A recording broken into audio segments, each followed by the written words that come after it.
Black African power. What's good? What's happening? A well-organized lie. Defeats a disorganized truth every time. Woo-hoo-wee, man. Y'all already know what it is, man. It's God cleansing the house. And I come to do what I got to do, and I'm going to do what I got to do. I'm standing tall. I'm standing strong. Hey, y'all know what it is, man. Bobby Banger, man, was good, family. Huh? Yeah. Man, let the people come into the audience, man. I know y'all used to see me this time of the day. But it is what it is, man. We're getting it in, man. Man, let the people come in. We share the link. It's a great daggone day. That's all I can say. Appreciate that, man. I see you, Ghost, man, with that. Always, man. Always, bro. Appreciate that early cash app. We're going to get that going cracking, crack-a-lacking up in here early in the game, man. Early in the game. All right, man, let me share this, man, with the people, man. I see you, Black Panther, man. What it do, what it do, what it do? Black Sun, what it do, what it do, what it do? Alex Torres, what it do, what it do, what it do? Yeah. Ain't no fun when the rabbit got the gun. I say ain't no fun when the rabbit got the gun. DZ, man, in the place to be. What's good with you, man? Hebrew consciousness is in the building. Yeah, man. Ha! Tell you what. I appreciate conversations in the server. If y'all not in the server, man, you cheating yourself, man.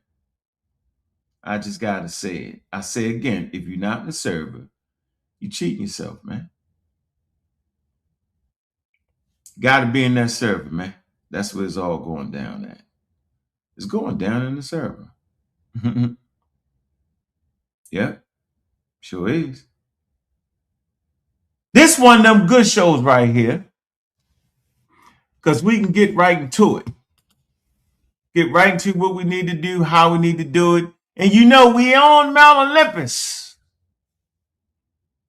Chilling. It's that time of the day when we come down off of Mount Olympus. You know, on Mount Olympus, you can look stuff up.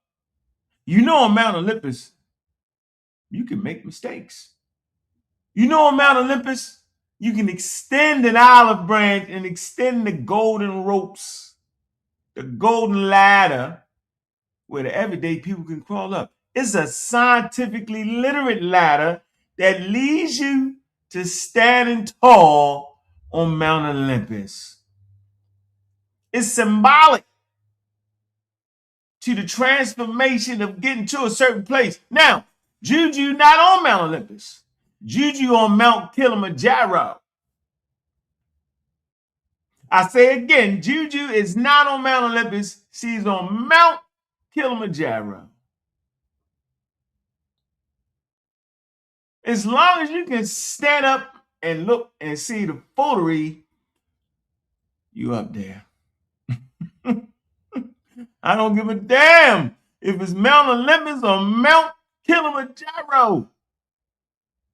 It's symbolic of those who seek higher thought through scientific literacy, man. Science is undefeated, man.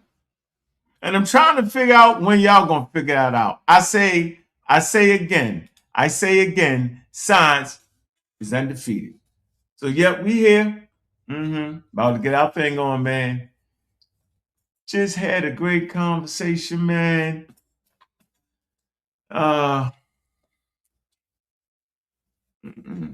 Great conversation. And you know, we getting it in, man. We definitely getting it in.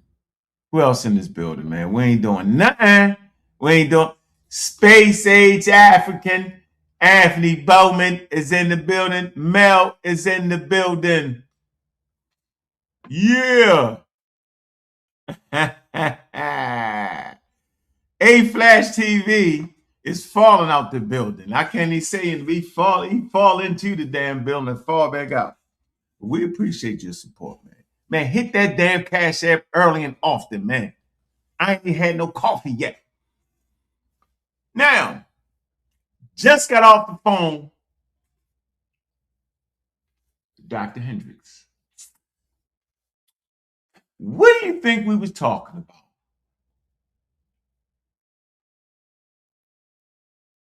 Man, I appreciate y'all, man.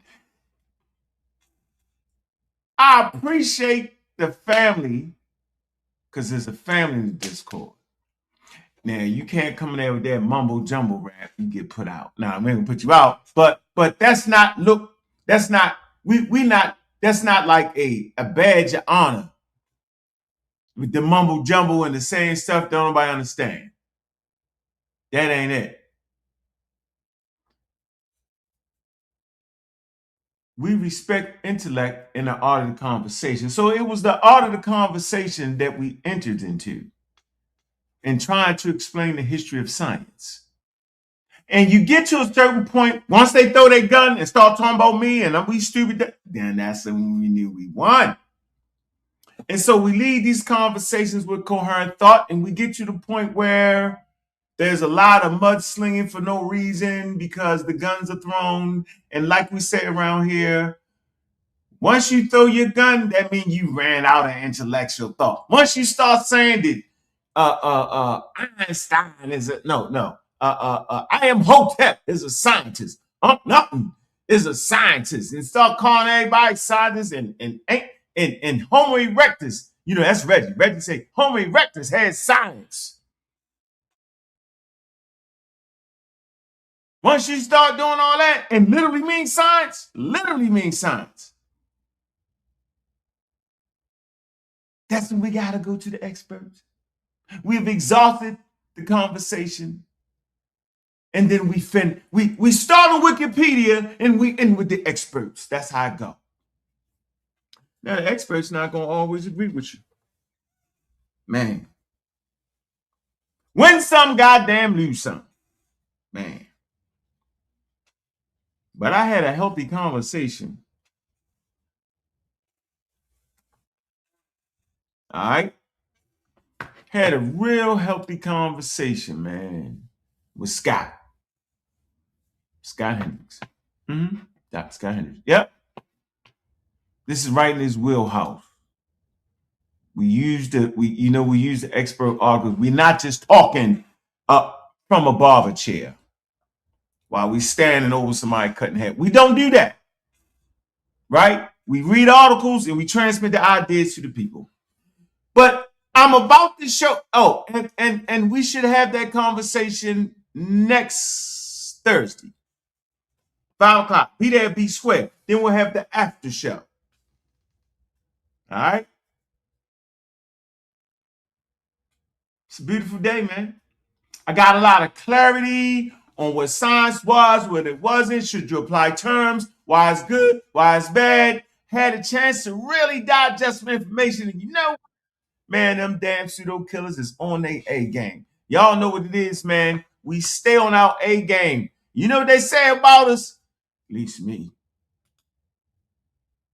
We chilling on Mount Olympus.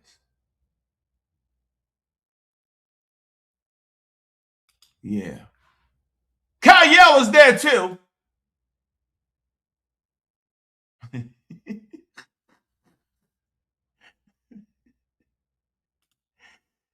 Kyle got a great presentation coming too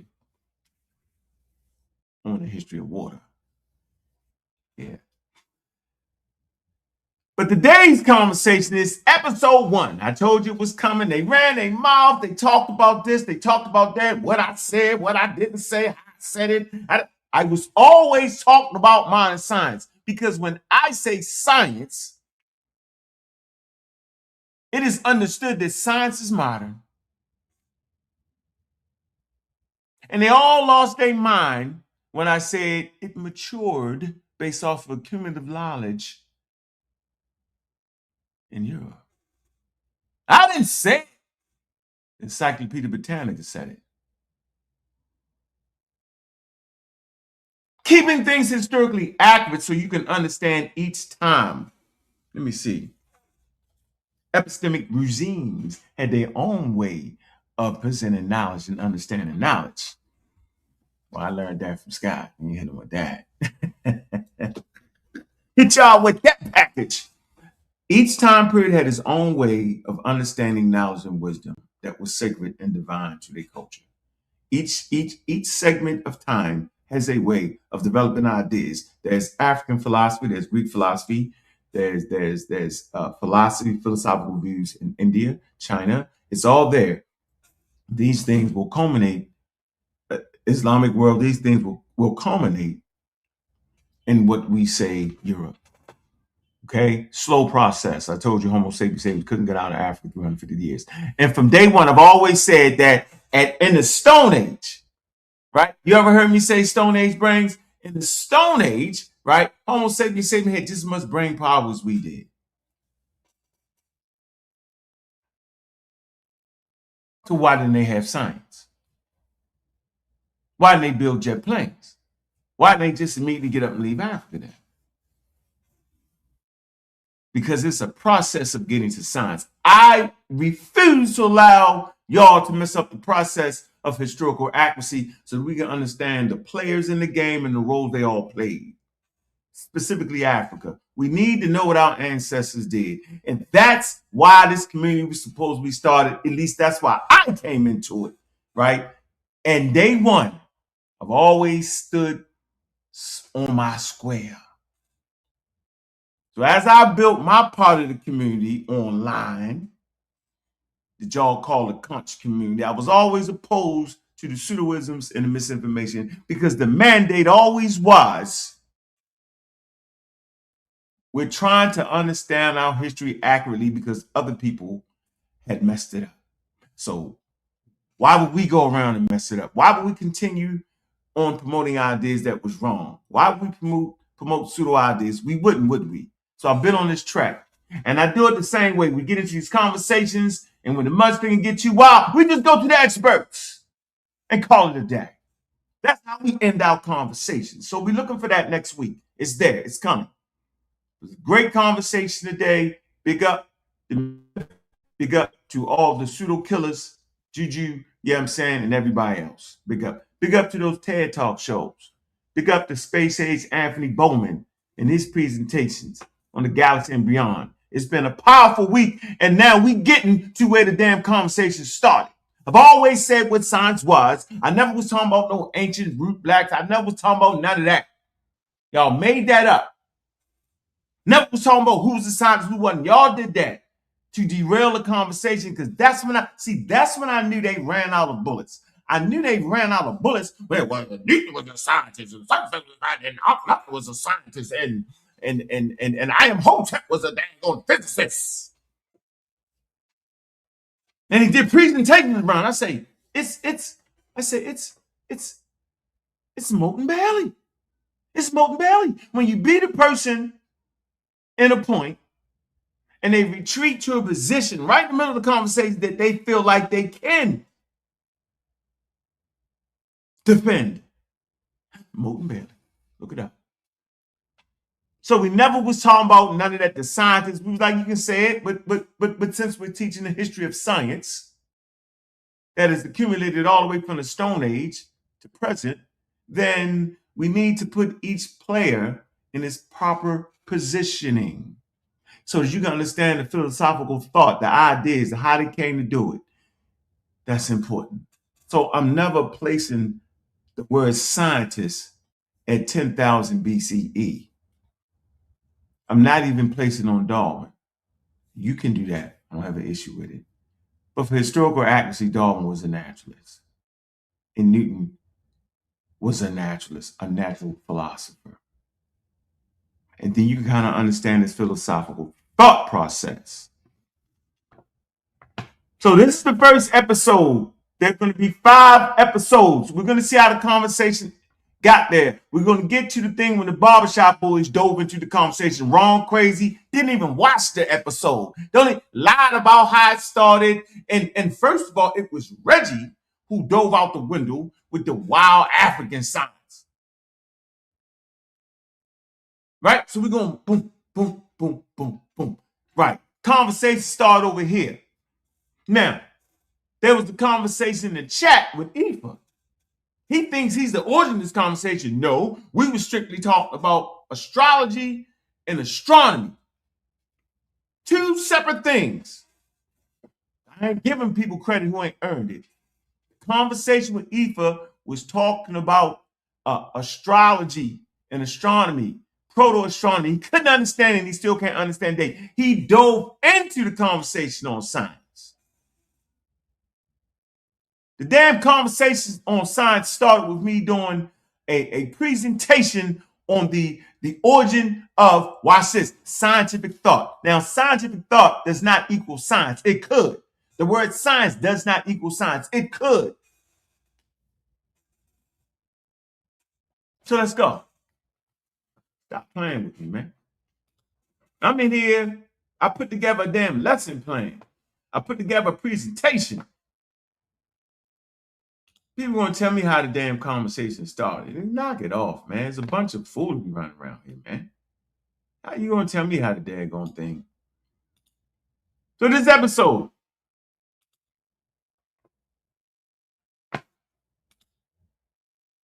let's look at the date on the episode. Let's get this clear. You got to document everything because they always scamming around you. Here's the episode, March 20th. Boom. Dun, dun, dun. There you go. March 20th.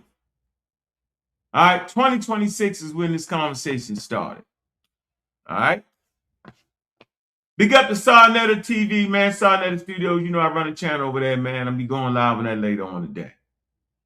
Make sure you support all the debates. About time for you to debate somebody and beat them half to death. That's what it is. About that time. I believe it to be. All right, so this is where the damn conversation started at, right here, man. Let's get it up, man. Go ahead, like and subscribe. Hit the daggone button. Hit the Cash App, man. It's Friday, man. Man, let's get this thing going the way only we can get it going, man. All right, let's get into it. Black African power. I'm not sitting over here tripping, right? I'm telling you that I can hear the mistakes you make because it was the same mistakes I make. I'm just like y'all, man.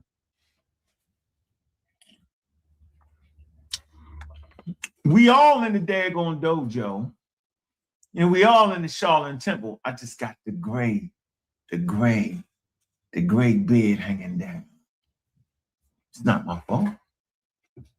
I got the gray because I'm still standing on Mount Olympus. I let the rope down. I'm not saying you got to grow wings and fly. The pseudos got to grow some wings and fly because they actually think they can grow some wings and fly, and they don't want to take the steps. It is steps on that ladder to get you where I'm at. Now, you can say where you at is here, or under the damn ground. Don't matter to me. But it was steps to get you where I'm at. It was mistakes that I had to fix to move forward. Y'all stay on the damn mistakes. And then y'all ain't got no sense at all. Y'all sitting there arguing with me. I'm sitting there I'm letting you argue through your mistakes. Easy work. When they gonna figure that out?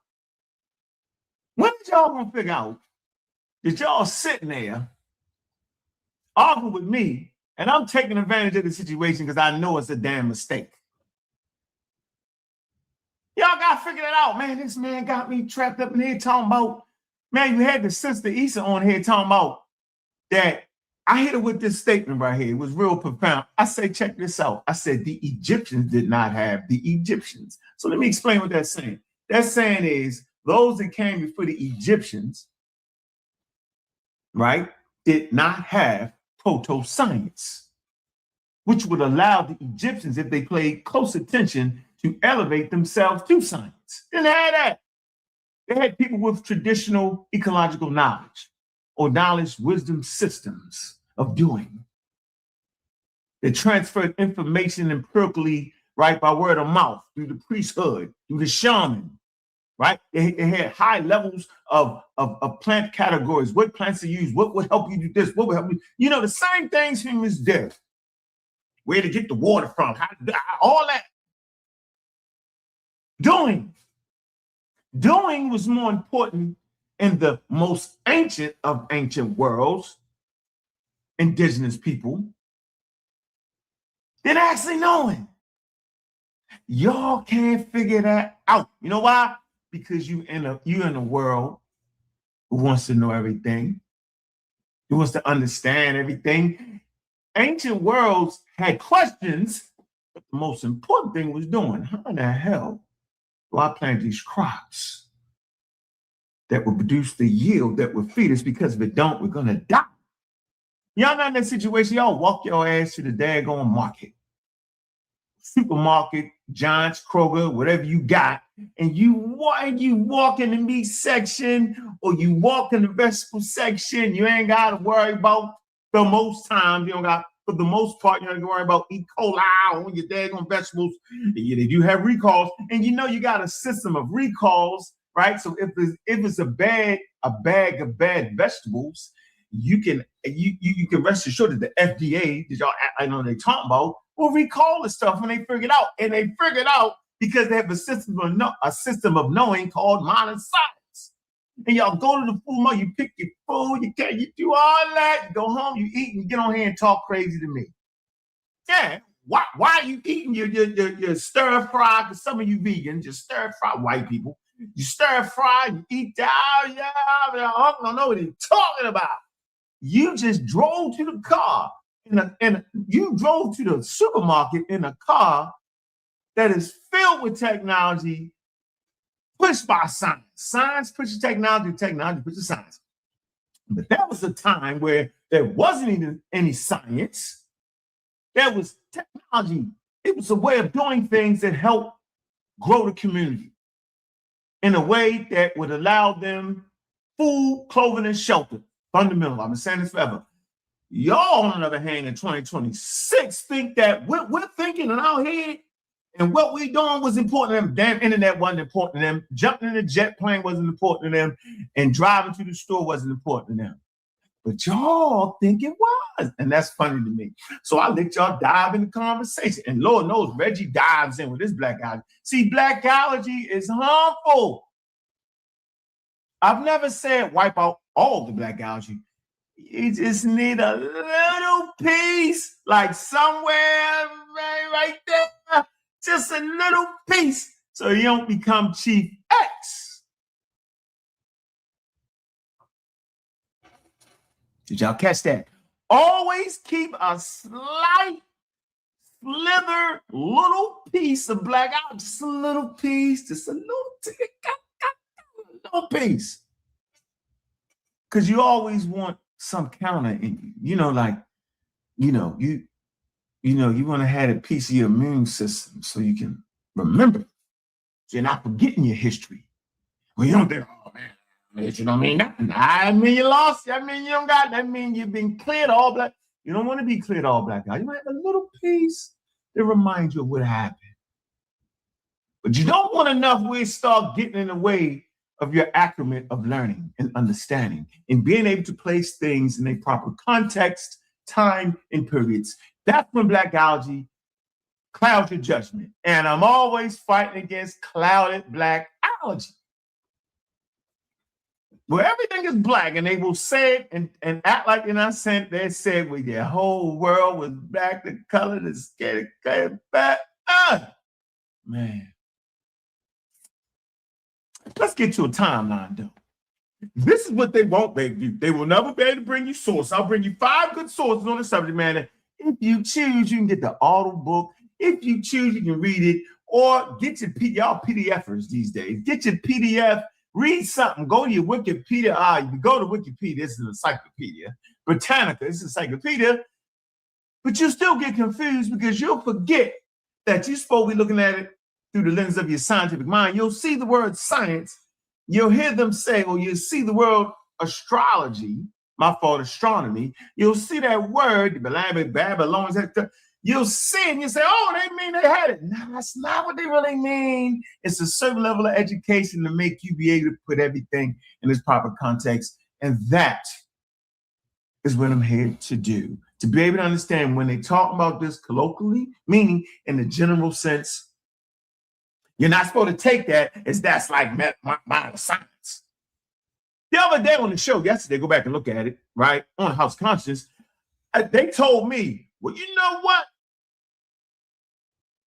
This Sister Issa, let me stop for a minute. When I first heard Sister Issa talk, I say, I like that sister. I say, because it's hard to find sisters in a space outside of the pseudo killers in the community, skeptics, because we got them kind of sisters that Ackerman is here. I said, it's hard to find sisters that want to join the fray because they get marginalized. Men think they put them in their place. Men don't want to debate them, all the bull crap, right? I can't even stand a space without no intelligent women. The intelligent women help uplift the damn community. So when I heard her speak, I said, that's an intelligent Black woman right there. She was talking a little evolution, blah, blah, blah. And next thing I know, she was hooked up with the Bamboo Squad. I said, oh, okay. Let me see if she's holding her own. And I heard her talk a little bit longer. I was like, you gotta squint your eyes sometimes. If you don't squint your eyes, we can run by you. You won't see it. You just gotta squint your eyes on the Bomb Squad, and you'll see the pseudoism start to pop up. Boop, boop, boop, boop, boop. If you sit down, this you're like, oh yeah, he's saying one up to them. So, oh yeah. If you squint your eye, it's about squinting your eyes. But when you squint your eyes, you got to pull your glasses down. You can't just squint your eye. You gotta, and you can't do it like this. You gotta, I don't know. And you gotta, I don't know. And then you'll get it. These are keys to victory. Back to Issa. Listen.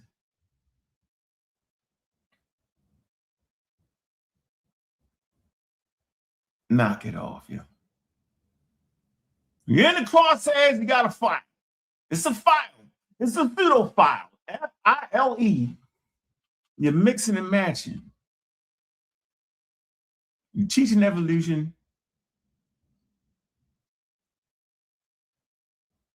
But you're mixing and matching. You're pseudorizing. The blackity black, the black. Knock it off.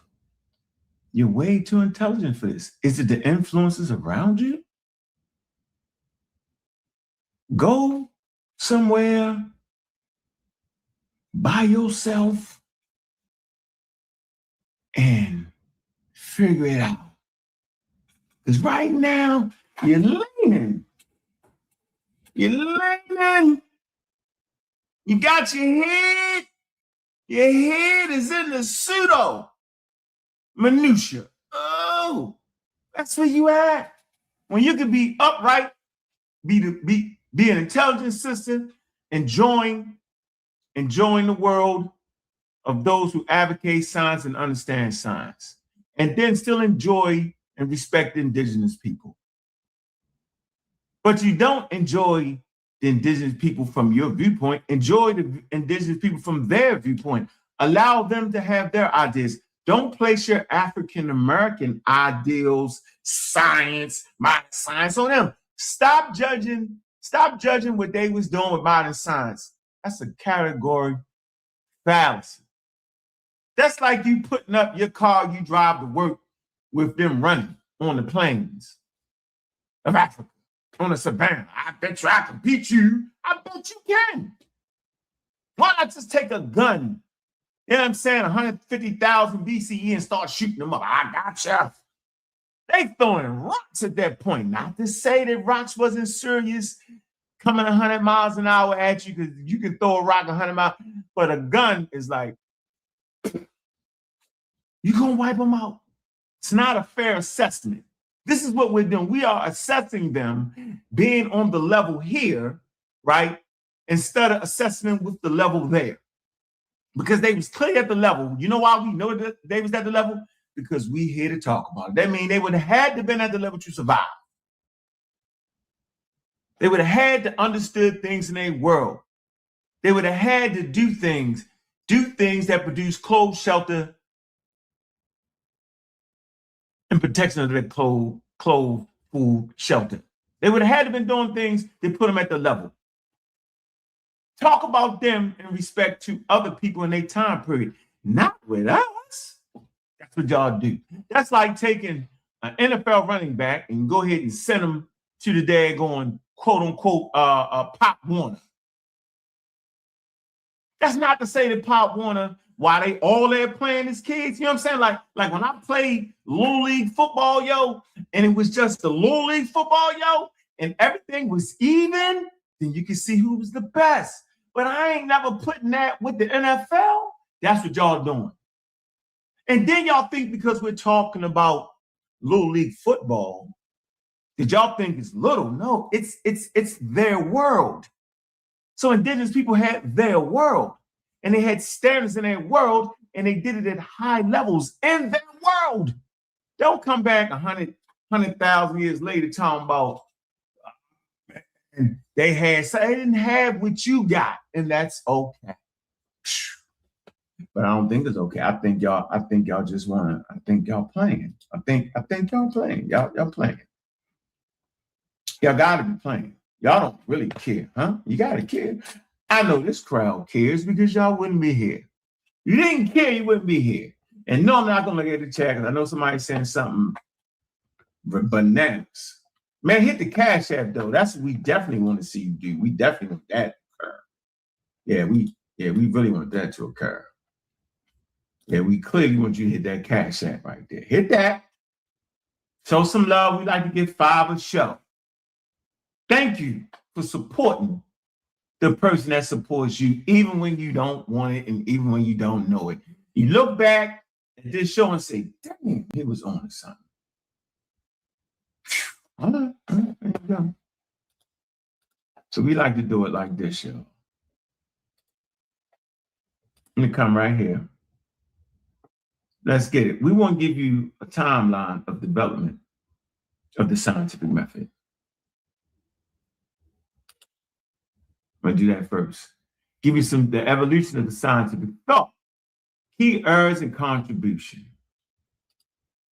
Serious work right here. So we want, we talk about the early civilizations, we call them indigenous civilizations, right? So this is pre-3000 BCE. Anybody that study by the time you get to 3000 BCE, you start getting full-fledged civilizations. Writing, reading, there's literacy, there's a lot of components to go into it. You may debate over what civilizations is, right? So I'll let y'all argue it out. Right. So basically, early civilizations developed practical knowledge, seasonal agriculture, and environmental observation. This is pre-3000 BCE. They was doing this. They was predicting things were predictable, predictive. They was predicting things that were predictable, predictive, meaning that they was around long enough to recognize where the sun was at and what that actually meant on a yearly basis. They could categorize that. They could observe that, they could see that, they could predict that it was going to be right back in there, and then they could predict the different seasonal changes. They could do all of that. Agriculture, right? They was doing. Doing was the most important, y'all. Boom.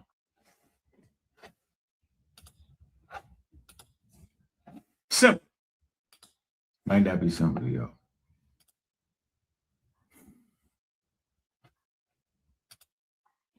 All right, doing. Doing is more important than knowing in these particular time periods, no matter what you say. Knowing how the sun did this and how the sun formed and how it formed elements was not important. Basic needs need to be met for the tribe and survivability. Y'all don't know about that. Y'all can kick back and go to the market. That's why y'all keep misplacing this. Now we get to 3000 BCE. Now we start to deal with proto-scientific traditions emerged with Egyptian medical texts and Babylonian astronomical predictions. They was predicting things that were predictable, predictive. They wasn't predicting things that they never knew about, never seen in their whole lifetime ever, and then did. That's what modern science does. That's what Charles Darwin did. He predicted something that the world before him had never seen. They had never seen ancient human bones that wasn't them and could understand what they was. They never seen that. But Charles Darwin predicted that you would find fossils that would verify that human life started in Africa. That's a whole different ball of wax. And why y'all trying to put that on the ancient people is borderline ridiculous and grounds to be marked as a pseudoscientist. I'm gonna start saying it since y'all like the word. So I'm gonna call you a pseudoscientist. Y'all probably like that better.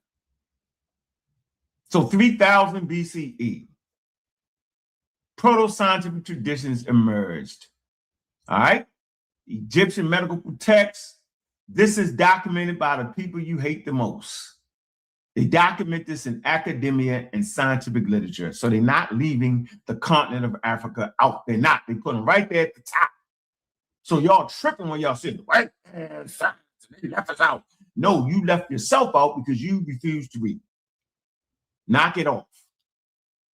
We move to the time period of 600 BCE to 400 CE, Greek natural philosophers. Remember, they call them the Greek philosophers, like Aristotle, Hippocrates, established rational inquiry. And that's not to say that philosophers in China didn't do it, the same types of things. It's not to say that the Egyptians didn't have a quote unquote, that's not true. You can't put everything together. The body of knowledge is wide. No one denies African philosophy, Chinese philosophy, Hindu philosophy. It's all there and it's all in the game. And if you want to, you can actually read about it. Remember I said, first of all, getting to the completion of the scientific method, it's a human endeavor, right? Getting to modern science is a human endeavor, meaning all humans played a role in it. There is no one starting point to science. And I'm talking modern science. You don't even got the word science back here yet. All right. Now, the Greeks had the advantage of having the great African civilizations and the great Western Asian civilizations, A.E. Kemet, A.E. Babylonian. The Babylonians didn't have that, and the Egyptians didn't have that. They had hunter-gatherers and semi-nomadic tribes like Nabta in Africa and southern Egypt is a semi-nomadic tribe. They were seasonally nomadic. And they still had high-level proto-astronomy. They could figure out when the monsoon rains was coming, when to plant the crops, and when they would grow, all at the whole 9 yards. 800 to 1400 CE, Islamic scholars, including Ibn al-Haytham, advanced experimental methods during the Golden Age. We're talking about the Golden Age of the Moors. My fault, that's the pseudo statement. We're talking about the Golden Age of the Arab Empire. Ivan van Sertima has written the book, The Golden Age of the Moors, which was ridiculously wrong. Because there wasn't a such time period. It's the Golden Age, the Arab Empire. During this particular same time period, you get a Golden Age in West Africa. With proto-science, or let's say, let me help y'all a little bit. There's a space in between proto-science and what would become modern science. You don't know that? There's no, you know, when I make the statement, I'm dropping the ladder, you can't fly past the ladder. The ladder represents the steps to Mount Olympus. If you try to fly past the steps, you wild and you're going to get it all wrong. You got to pass the steps.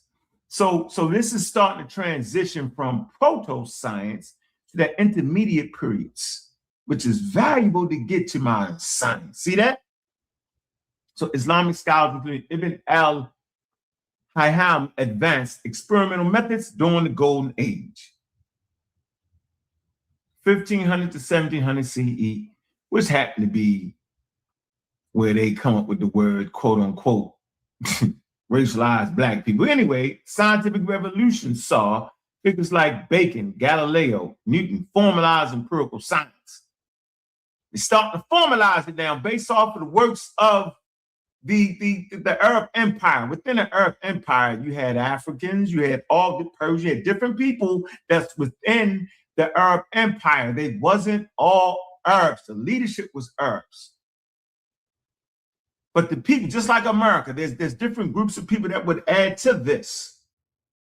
Al-Jahid, he talks about, he has evolutionary thought.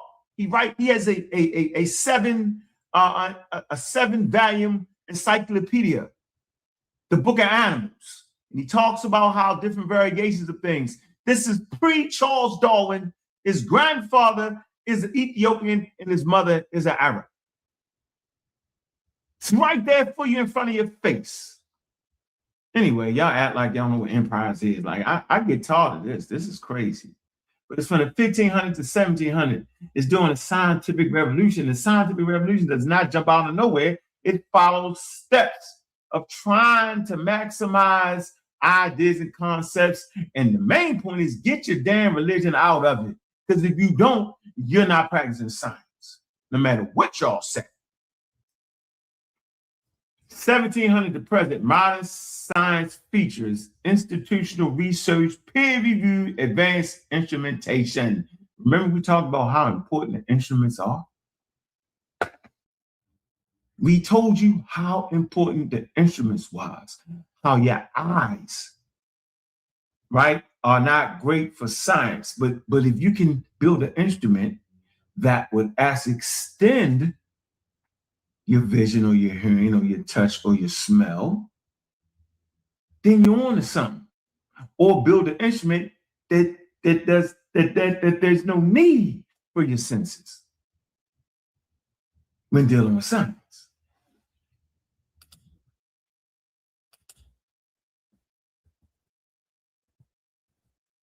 The foundation contribution by civilization, Africa, Egypt, early astronomical alignments, not apply systematic of medical diagnosis, Edwin Smith. Mesopotamia developed detailed astronomical observations, predictive mathematical models. Greece philosophers such as Aristotle, Hippocrates, contribution to natural philosophy and systematic reasoning. Islamic Golden Age, scholars like Ibn Ham emphasized experimentation and extended our prior knowledge. West Africa is flourishing in this time period. Look up the different universities in West Africa. Selected academic.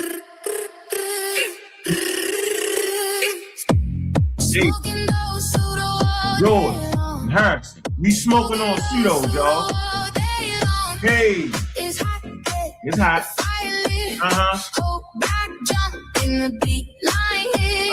Yeah. Smoking those pseudo all day long. The bad music all day long. Hey. The bad music all day long.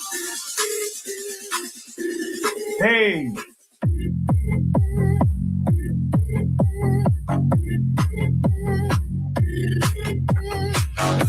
Smoking those pseudo all day long.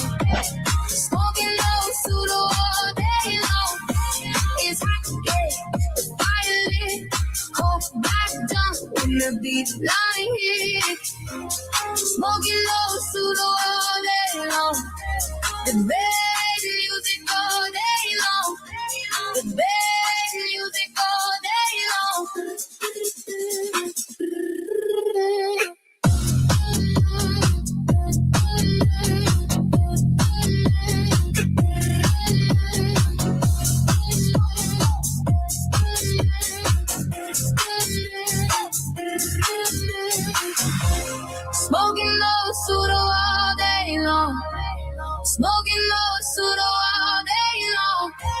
It's hot, yeah.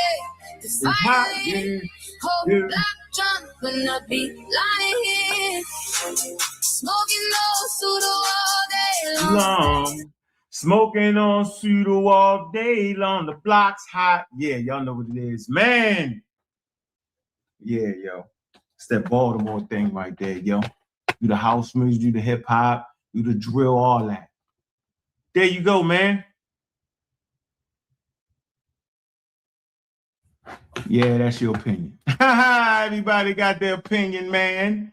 But what they can't do is they can't produce the sources that verify what they think they're trying to say. That's what the other side can't do. They talk the talk, and then when they can't find a source that supports them, they'll blame white man. Hold on, they do it like this. That's the white man's science. That's what the white man says. He says this. He says that. To that I say, fee, fi, fo, fum. Shut the hell up. Find some sources or you'll be done. Yeah. Okay. So there we go with the timeline. We got the timeline. I seen some things in the chat. Y'all, I'm not reading that chat. Y'all gonna have to put some money on that and we can read that chat. All right. Then somebody say, I'm not even gonna read that. Y'all crazy. Not reading none of that. Hit the daggone Cash App, show some love in here, man. Show some love to the community of skeptics, man. This is what we do, man. We're serious about what we're doing. All right. We're not playing with y'all.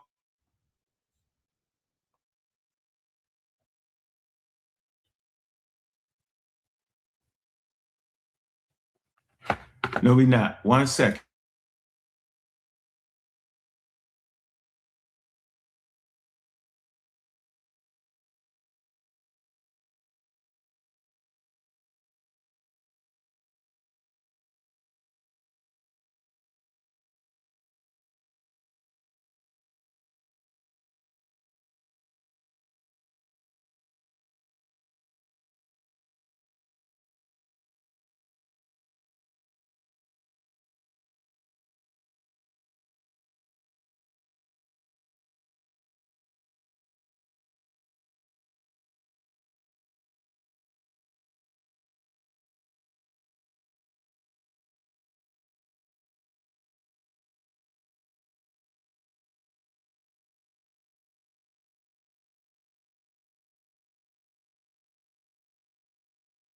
All right. Here we go. Got that super chat. That's how you do that. Shalom, Unc. It's brother Omar Muhammad. Can we have a 10-minute dialogue about scientific literacy respectfully? My apologies. I had to send this from my Rib account. All right, no problem. Absolutely. There you go. Now y'all getting it. Got the next super chat. How y'all skeptics when you agree with consensus?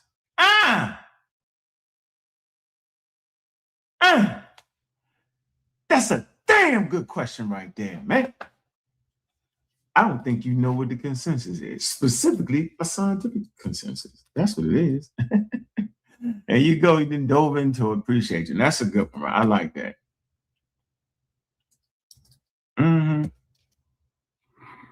Let's look it up. We like to look it up around here. We like to look stuff up around here. We ain't just talking that talk. We like to walk the walk. Yeah, I mean?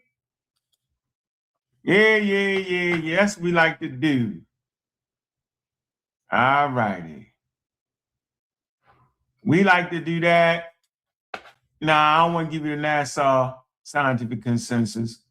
We just gonna go to the simple Wikipedia one encyclopedia. Okay?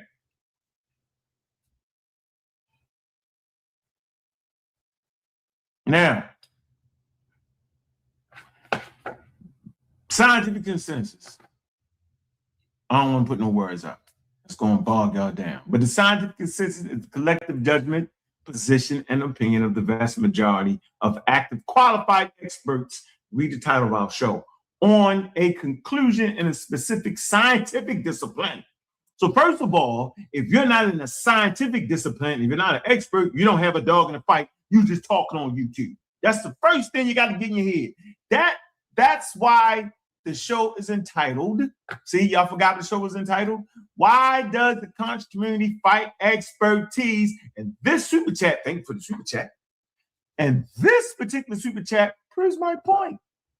You got to first know what the hell you're going against. You got to know what the scientific consensus is. You got to know that you can think what you want to think, but you have no bearing on the scientific consensus, not unless you're in the field of science. Now, watch this. Scientific consensus results from what? The self-correcting scientific processes are peer-reviewed. You're not on the peer-review boards. Replication of events through the scientific method. You're not using scientific method. Hell, y'all think that people 100,000 BCE had the scientific method. Watch this. Scholarly debate. Y'all not involved in scholarly debate. We don't be having scholarly debates on Sarnetta TV or on Sarnetta Studios. We be having people from the community debate. There's a big daggone difference right here. And then when we bring people who actually work in these fields like Cedric, y'all throw tomatoes at them.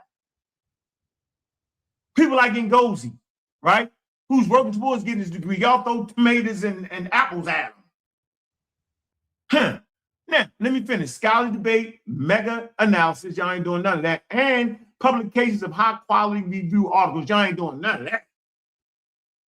Monographs or guidelines in reputable books and journals to establish facts. We're talking about scientific facts and durable knowledge about a topic. Man, reaching a consensus requires significant scientific agreement amongst qualified experts, not y'all on YouTube. Not people on a community skeptics, not people in the pseudo killers. None of that matters. Y'all didn't know that? I told y'all actually thought that y'all was part of the scientific consensus. Now, as a human being, you can agree or disagree with anything you want. But that doesn't change the scientific consensus. Now, you can take your butt to school. You can send your kids to school to become part of the process, get their doctorate, become an expert, and wade in. Amongst qualified experts, a process based on scientific substantiation of a claim that meets the burden of proof by opposing a possible cause and effect mechanism supported by the totality of evidence leading to agreement amongst the experts, not y'all. See? Y'all think y'all experts. That's the problem. Everybody's speaking with authority. Everybody, and I'm the only one saying, y'all, I'm not an expert. All right, you gotta look it up, because I'm not an expert. I'm supposed to look it up. Y'all don't want to look it up. Y'all let people talk to y'all for hours and not present a source. And then when they present a source, none of what they're saying is in agreement with the daggone source. Reading comprehension.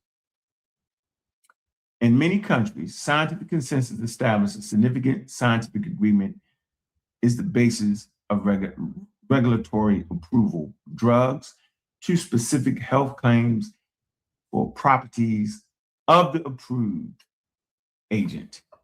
There you go, man. Now, scholarly consensus is achieved through scholarly communication at conferences. And none of y'all is at scientific conferences presenting your Sarnetta debate slides. Because I know I ain't doing it. They run me out the building. But y'all think y'all can go on a scientific conference, like the Cairo Symposium. See, y'all don't even know that. Now watch this. Consensus achieved through scholarly communication at conferences. The publication process, replication, and reducibility results by others debate and peer review. The conference meant to create consensus is called a consensus conference. Such measures within the discipline can establish a consensus. Although communicating, watch this, this is the one, y'all the lay people. Such measures within the discipline can establish a consensus, y'all.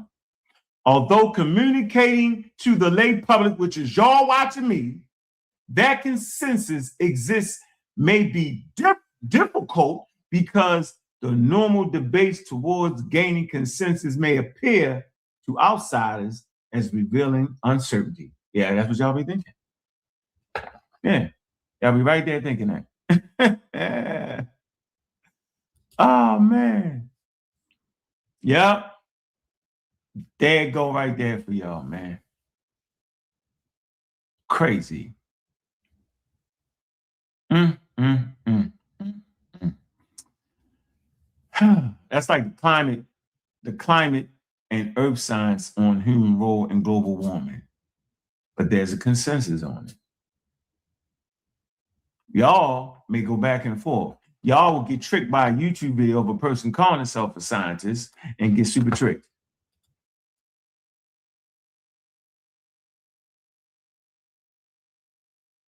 Super tricked. Ah, man. What? G. Gisbring? Yeah. Don't worry about it. You lost, bro. Don't worry about it. Stay lost. You lost. My man said, what the F are you talking about? Don't worry about it. See, it ain't for everybody. Everybody don't got the acronym. Everybody can't get this. This ain't for everybody. Y'all know it, right? Y'all know that everybody can. It's like using drugs. It's like becoming an addict, being strung out on drugs. Let me tell you what I learned about it. You may hope that everybody will get off of drugs. It's always been my hope and still is my hope that some of the people I grew up with get off of drugs. They've been getting high for a very long time. But everybody ain't built to get off of drugs, and everybody can't get off of drugs. Some stop and start, some stop and start, and some kill their damn self in the process. Because everybody can't stop getting high.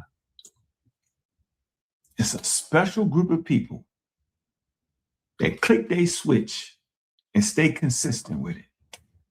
You know, that's the same thing with beliefs. You know that? Yeah.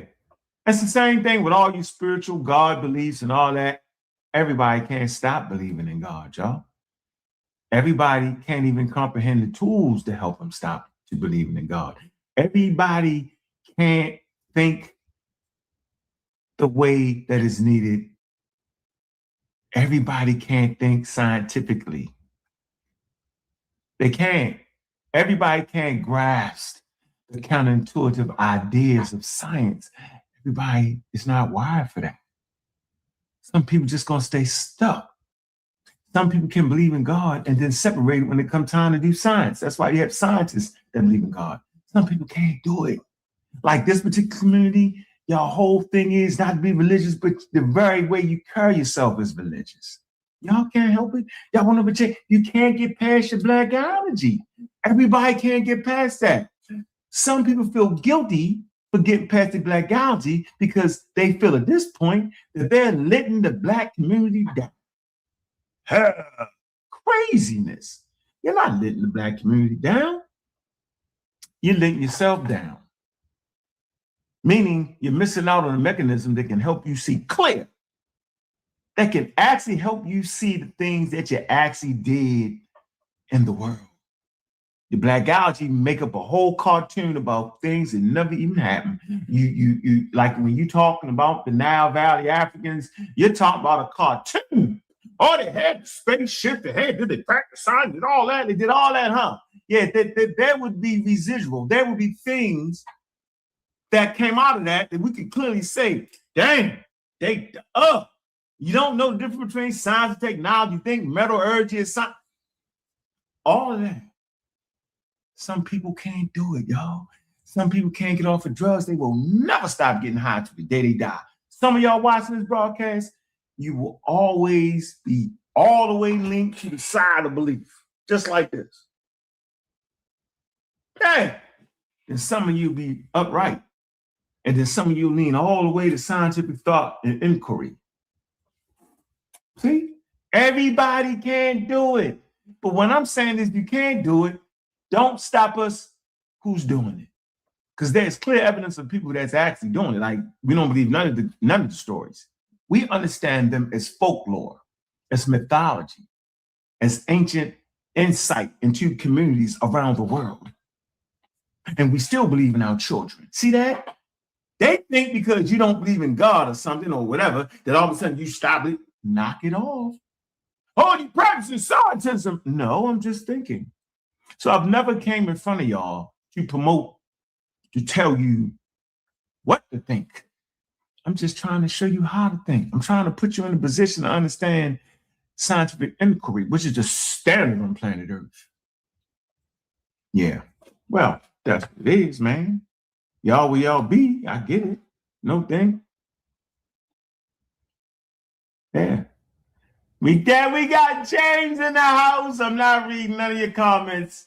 You hit the Cash App, I read your comments or the super chat. If you don't do that, I'm not reading it. You're done. You're out of the game. We're not doing it. We're not doing it. We're not doing it, y'all. Nope. So let me drop the link here. Get a little conversation in for a minute. All right. Yeah, Issa, I'm at to get you in the community of skeptics.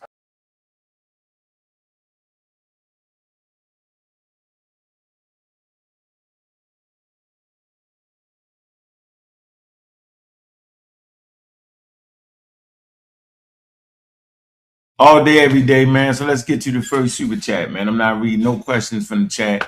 Super chat, man. Y'all see, say what you want about Jeremiah Judah, but he support the damn channel, man.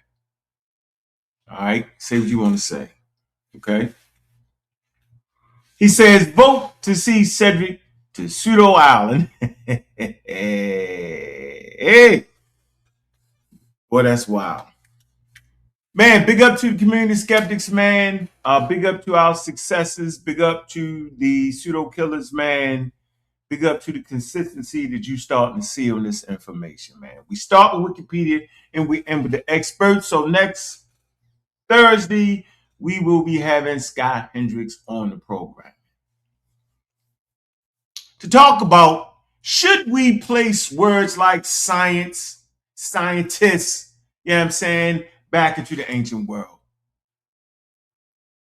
He has some great work on the subject, and now let's discuss it. This is how we do what we do. I said start with Wikipedia and end with the experts. Had to go through the Rolodex, pull some strings to get this expert on the show.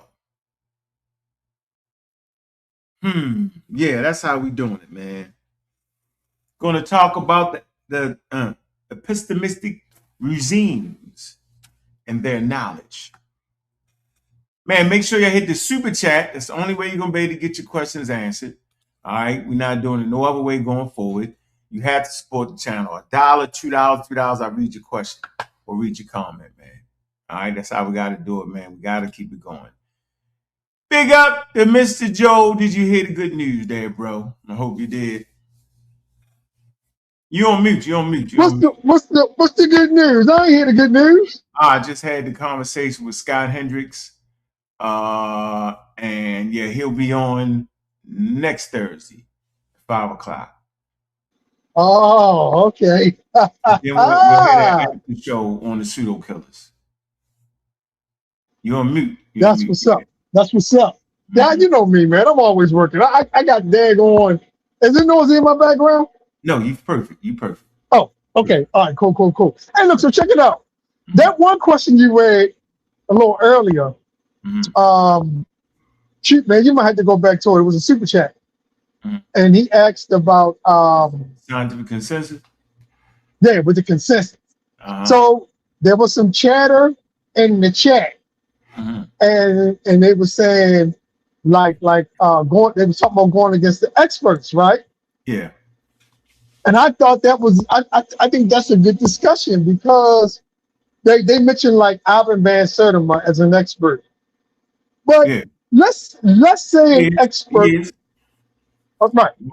Let's say an expert wrote something in the 80s, and then we have new information in the 2000s. Wouldn't that make us alter what we how we narrate what the expert was saying in the 80s? Yeah, when new information come up, if the information that the person wrote is not up to speed, then it's not up to speed.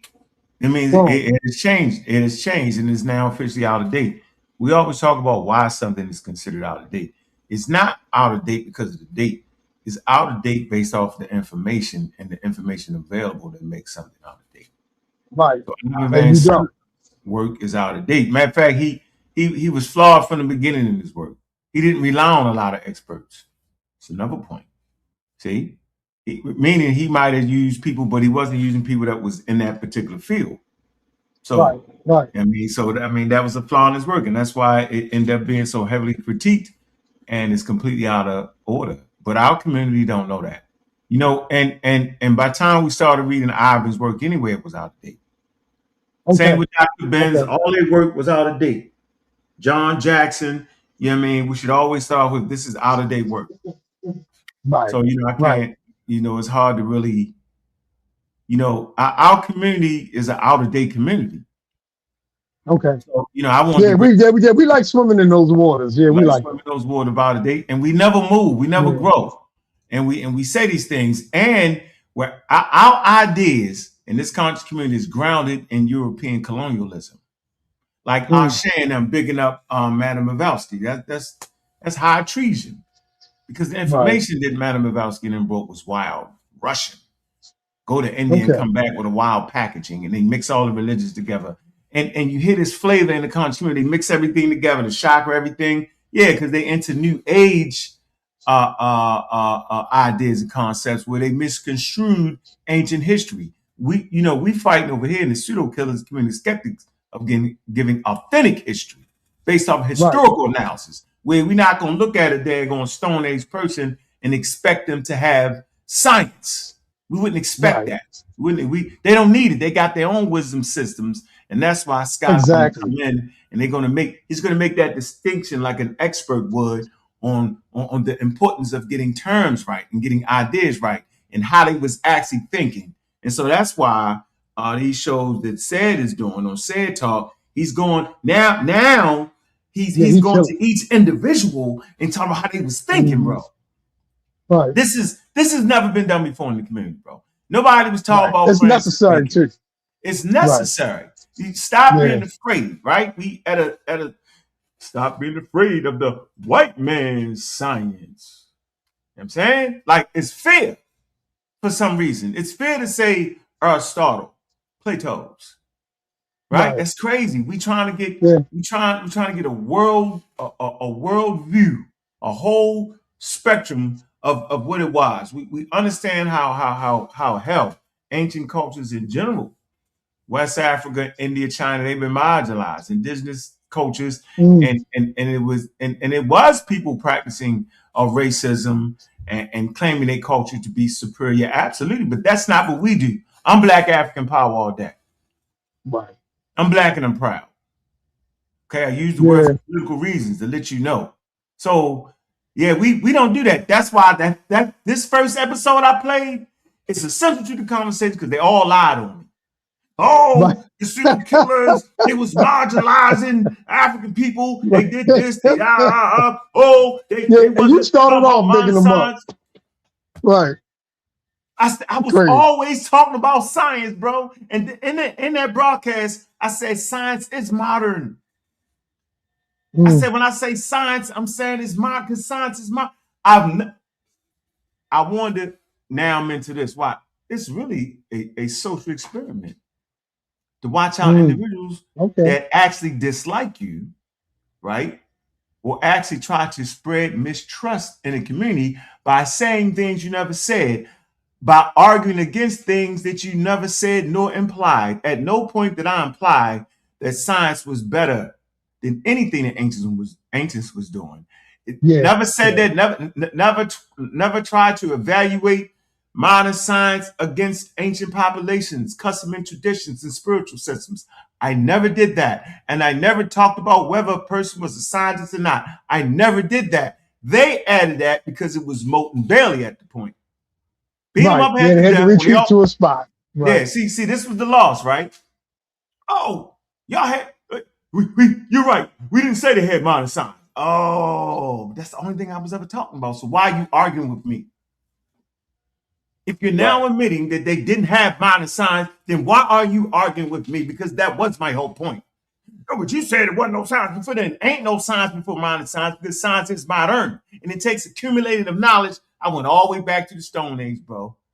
Okay? Right. All the way up I to remember. saying that in this, but did you watch the beginning of the show? Yeah. Yeah, I've been here. All right. So, yeah, I showed that progression. I remember the first show you did. It was on Sonnets, remember? They got all this kicked off. Yeah, I remember.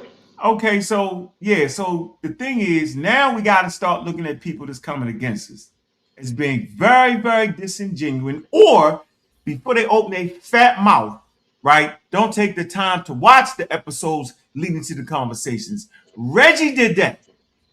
Right. Reggie dove out the window against Cedric. What's going on, Cedric? How you doing, brother? I know you remember this What's moment up, like it was Cedric? yesterday. Peace, good brother. Hey, Cedric, before you go, Cedric, I'm going to have to agree with JJ, man. At this point, you beating them up too bad, man. JJ spending money to get you kicked onto an island, man.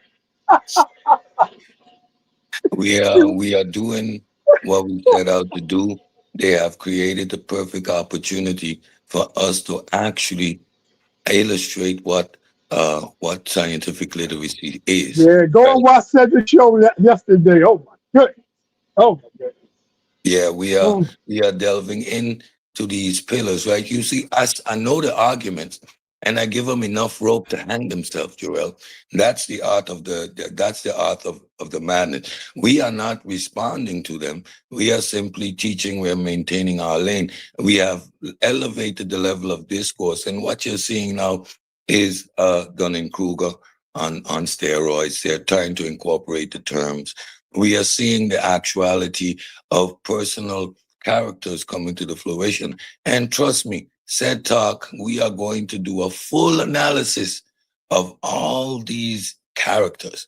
We are going to dissect what a brass is. We're going to dissect what a chef is with timestamps, a full analysis. It's coming.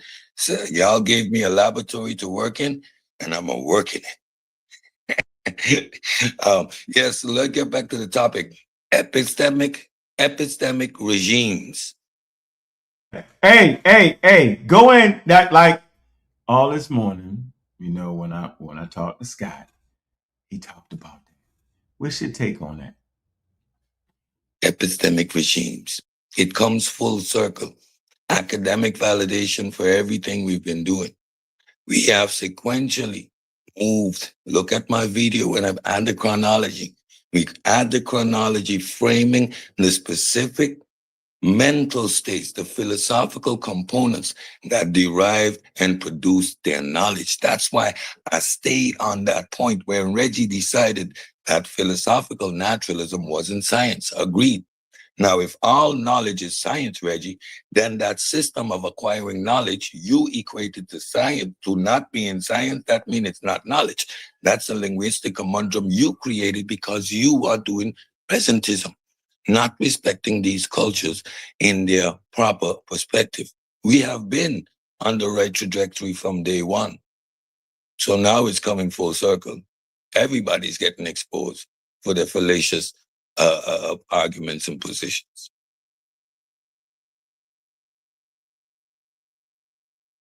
Go ahead. You got a question, Joe?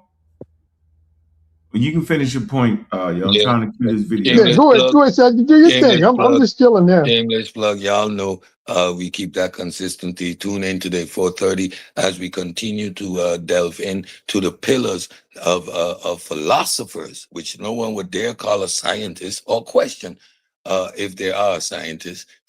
We've moved away from the question mark of Newton and now actually exploring the individuals that play a paramount role in the establishment of the scientific method. Yesterday, we delved in a little bit deeper into Bacon's empiricism. Today, we are going to delve into Descartes' rationalism. These two components form the foundation basis of what the system actually is. And then, of course, we are going to add Hume, that creates epistemic humility, creates that uncertainty, which moves us into the probabilistic nature. And then we're going to continue to build on the French materialist. And then you will understand what materialism means. It doesn't mean gold chains and pretty cars. It means the physicality Oh, that's what I thought of it meant. reality itself. I Hey, you know that. going live again, Yeah. Cedric? You going live again? See, that's 4:30 like clockwork, man. Listen, Joel, I've been why JJ after you, man. You overwhelming them, bro. You got I back off, man. I have been patiently waiting for this opportunity to create this pedagogic and intellectual environment, and I'm pretty much enjoying it. The dynamics that are involved in that show when the God Killer comes on, you come and anchor it with your hard source. Anthony comes on. We are creating a dynamic that is echoing throughout the community. We have effectively infected the system. Methodological naturalism, and these words are the standard words used now, right? Cognitive dissonance and Dunning-Kruger, misuse of the word, misappropriation, like Reggie. He's trying to actually make modern science have a connection to spirituality to effectively make the Egyptians and their mythical philosophy also science. You see, they're all over the place. And it's because of the academic rigor and pressure that we've been applying to the conversation. We've simply raised the bar.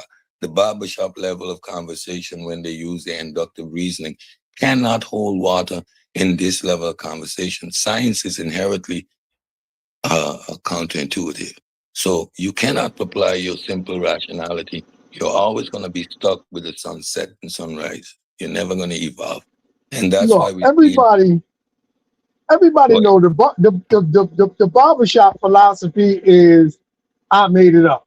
You know, whatever you feel good, you just it sound good to you, you just throw it out there and hope it stick to the wall. That's the barbershop talk right there. Yeah, and Brass mask his lack of intelligence with his emotional management, right? Tries to undermine a position by asking 50 times, what does observation mean? Like, how many times you need to get explained the same word? You're just looking for opportunity to undermine the conversation. Well, these are all psychological tricks that once you're dealing with a group of people that are scientifically literate, see right through it. It's his insecurities being masked. He wants to be the You general. said who? He wants to be the general of an army, but he has a toothless army. He has a bunch of flunkies, and they're looking stupid. I Yeah, don't so understand that though. Why ask what does observation mean? I don't understand that. I'm kind of lost. It's only an attempt to undermine the conversation, right? It's his lack of actual intelligence that he masked with emotional intelligence, right? He remain calm, pretend that like we're aggressive, ask on to No, calm not that, down, Cedric. this type of stuff. No, that's Not that, why it's Cedric. What all they trying to within get the at same. though? Nothing. He's trying to undermine Ankh's Oh, position. okay, I get it. It is all about his fragile ego, like it's fragile ego, and he sees Ankh as yeah, a tool. I can't like, man, we getting ready for that expert, man. I'm not, I mean, you know, all I can say is there's a bunch of ignorant people in the world. And I only call people ignorant once they fight me through their ignorance.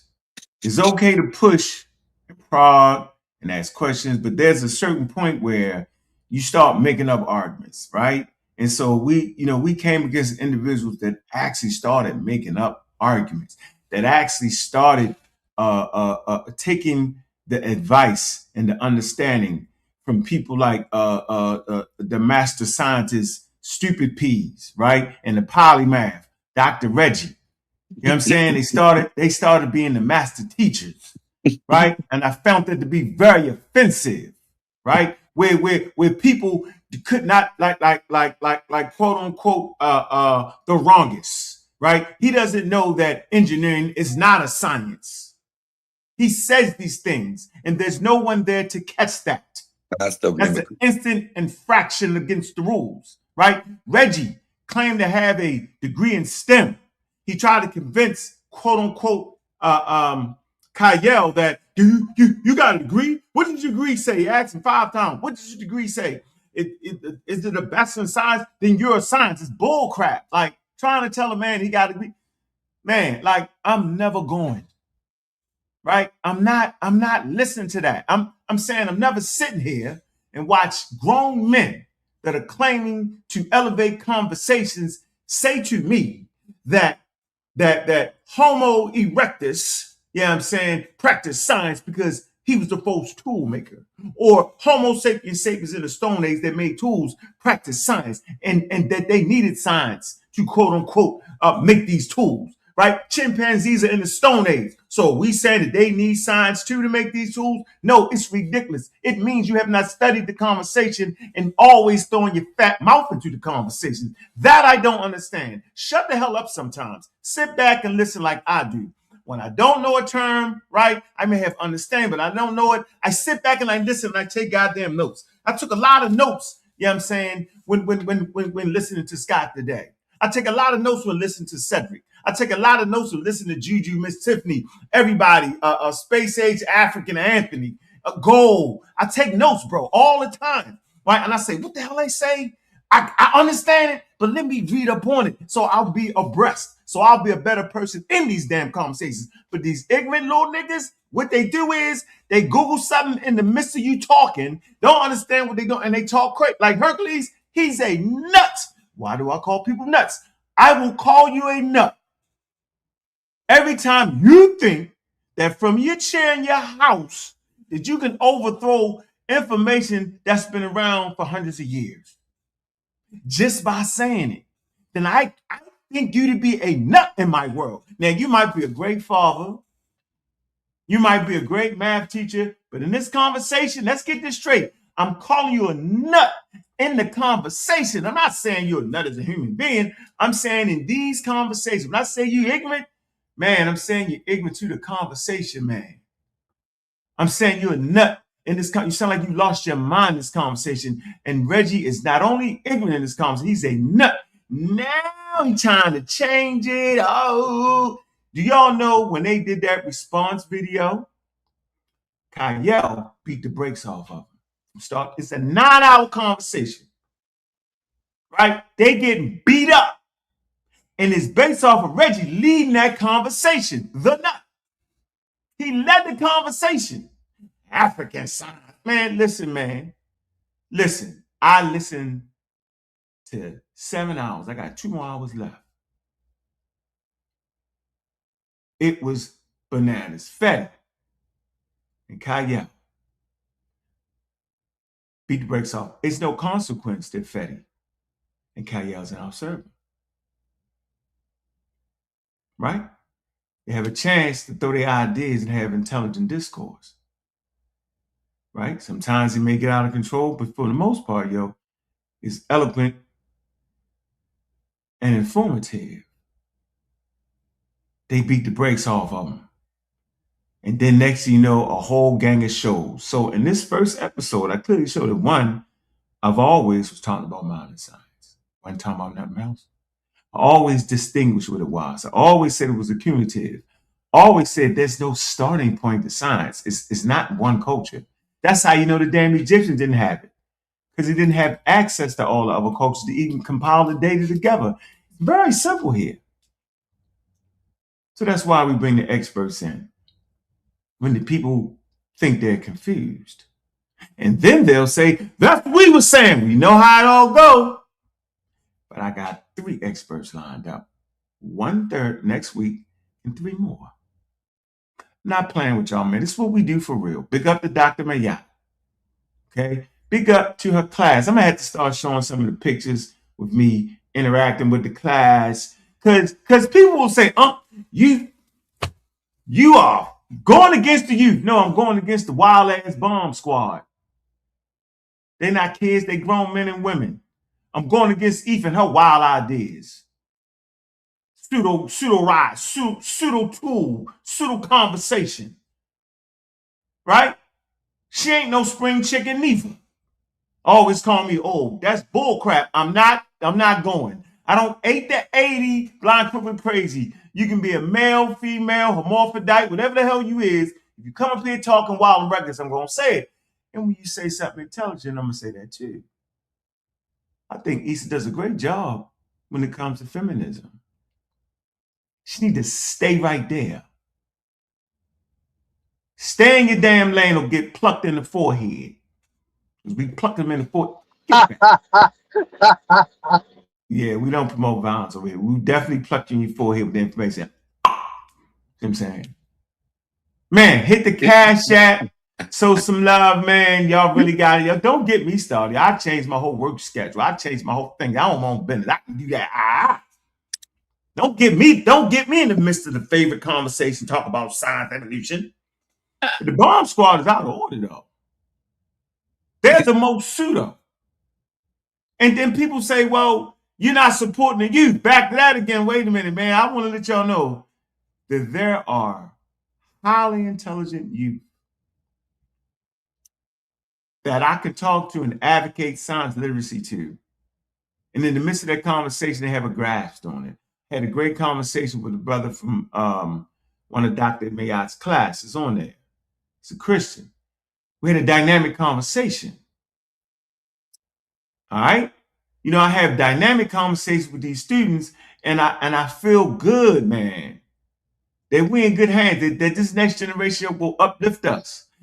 This community is a small, marginalized portion of how wild you can get when you have no framework and have no brakes. These aren't the youth that will represent us. So don't tell me I don't support the damn youth. I've done nothing but support the youth. I just don't support the dumb youth. I ain't got time for it. I have time to support the intelligent youth. Simple as that. So that's what we have. Hit the daggone I feel that. Mm-hmm. Yeah, come on, I feel that because look, we do this because we trying to see the community get better. Right. And if we keep promoting science and STEM, whichever one, Yep. you know, if we keep promoting that, that's going to inspire our youth to want to jump into those fields. They jump into those fields, guess what? They feeding themselves for life. Mm-hmm. And they're going to be a part of the change that happens in the future that comes from this, you know, from these technologies. So I'm just saying, man, like it's like people just want to fight it, you know, just simply because they're trying to hold on to this old way of thinking instead of elevating themselves. And they you know what I always say, as soon as you learn your history, you drop all that anyway. You start taking pride in who you are right here in America. You take the ultimate pride, man, because we dynamic. You know what I'm saying? I just think people's lack of knowledge in these type of things, man, just it kind of reinforces that they gotta fight a certain way, you know, attitude. So man, let me man, I dropped that link, man. Get into the healthy conversation, man. You're listening to the Community Skeptics, man. Get the likes up, man. We're culminating these conversations with these episodes and showing you how we get to the thing. The next episode will be African science, right? And that was a response to Reggie, right? Because he came right out of his mouth after I did the first episode with African science.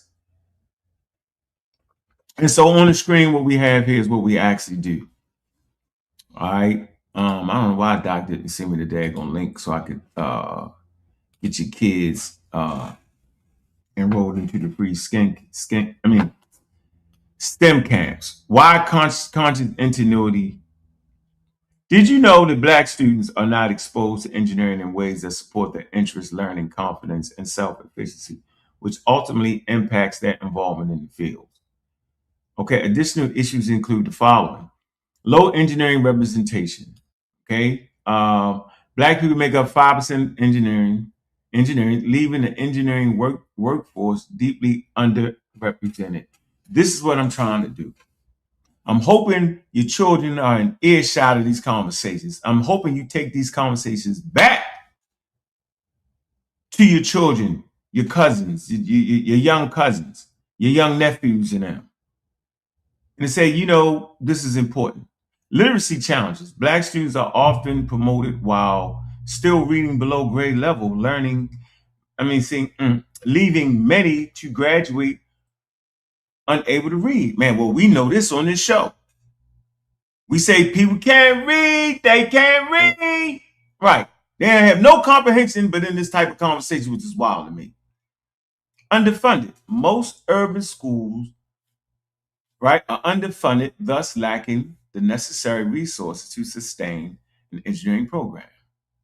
No algebra. Most Black students do not take algebra until the 10th and 11th grade. 25% predominantly Black high schools do not offer algebra 2. Now, like, what's going on, man?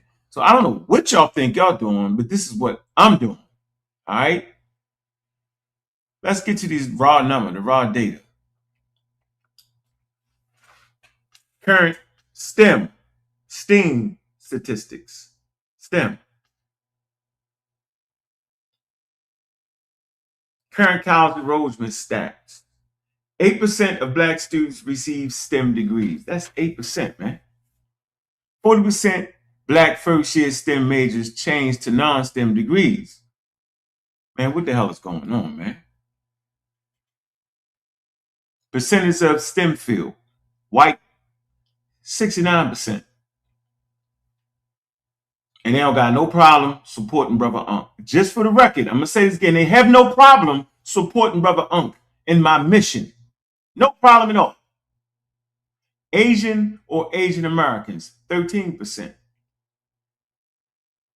Black, only 9%. We working on this number right here. One show at a time. Hispanic, 7%, and 0.3 American Indian or Alaskan Native. Man, y'all got to help me change this number, man. I'm not just up here talking, right, giving my free time just to talk. There's actually a program. We're promoting STEM. Y'all got to help us change, man. And so, you know, there's going to be another paper come out, but y'all see the paper right here. It's peer-reviewed article, right? Y'all look up the journal, NESPES, look it up, engineering journal, look for the credibility, do all that. It's right here, Polls in African-centered education and STEM for African American STEM learners. There you go. Dion Bailey, James Holly, PhD. And right here, me, Robert West.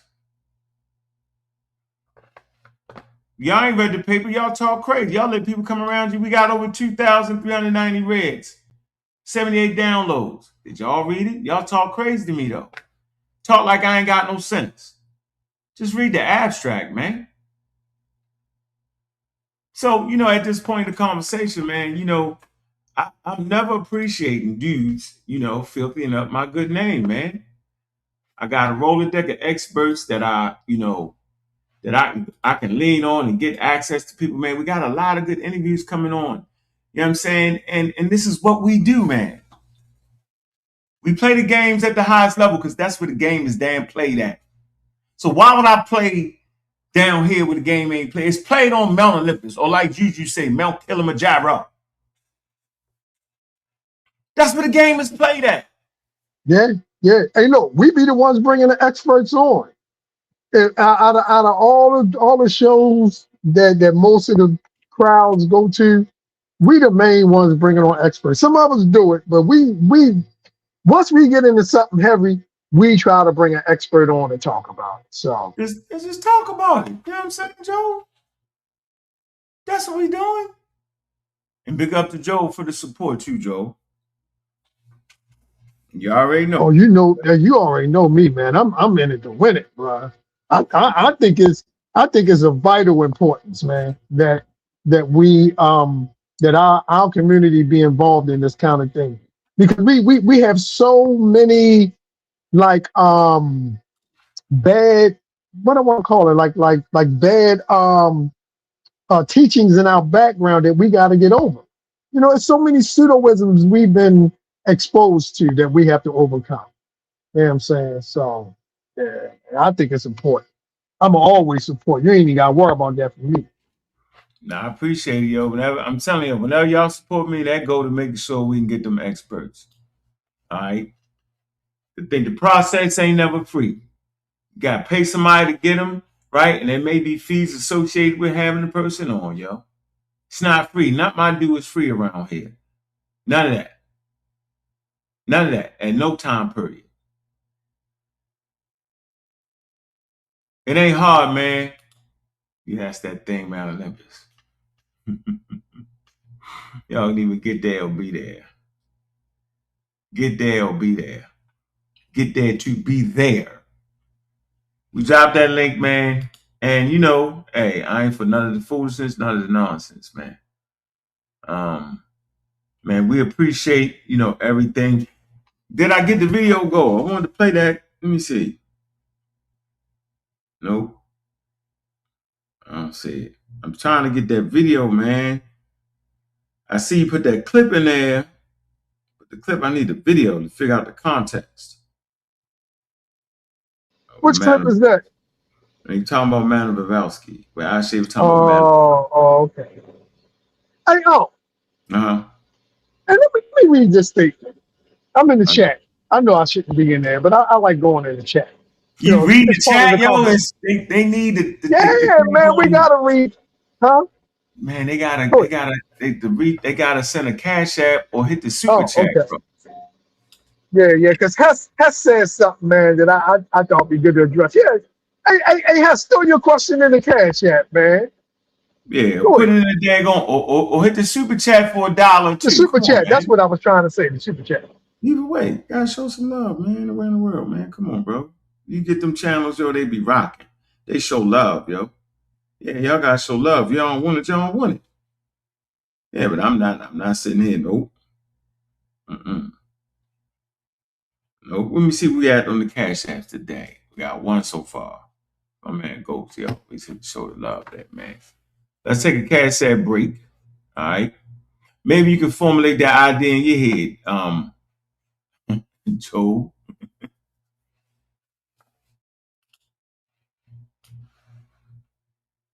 Man, y'all know what it is, man. We taking that slight break. All right.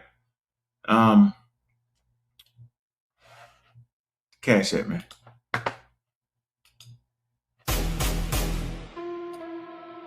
Yeah. Look. Hey, cash app. Baltimore. Yeah. Cash app, don't let it run you. Money fill the gas, but it never feel honey. Cash app, dreams get so fast. If you don't own your time, you just rent your past. Cash app, screens full of flex. Real life hit hard when the rent come next. Cash app, tool not God. Use it, don't lose it, keep your head on top. Lend a mill, lend a bill, lend a pay me now. Everybody yell, get it like a sacred house. Timeline full of blessed, but the stress still lurks. Same folks posting gas, still drowning in hurt. Explosions of cash in the camera flash, but the lights cut off when you can't make it last. This ain't a trick, but it move like a spell. Type in the amount for that dopamine swell. Quick tap, quick send, quick high, quick drop. Then you back in the cold when the real don't stop. I done seen love turn transactional quick. Send some in the DM like that's all it is. Cash app, don't let it run you. Don't let it run you. Cash app, don't let it run you. Don't. Hard work, yeah, I respect that. But rest ain't weakness, I protect that. Cause money earn me nothing if your soul get thin. If you're always up next, tell me eat when you win. They sellin' hustle like it's peace in the pack. But peace don't come from a green little stack. So send when you can, look out for your kin. But don't let the app decide how you feel within. Set them rules, don't be ruled by the buzz. Real love is a call, not a what's up, cuz. Cash app. Cash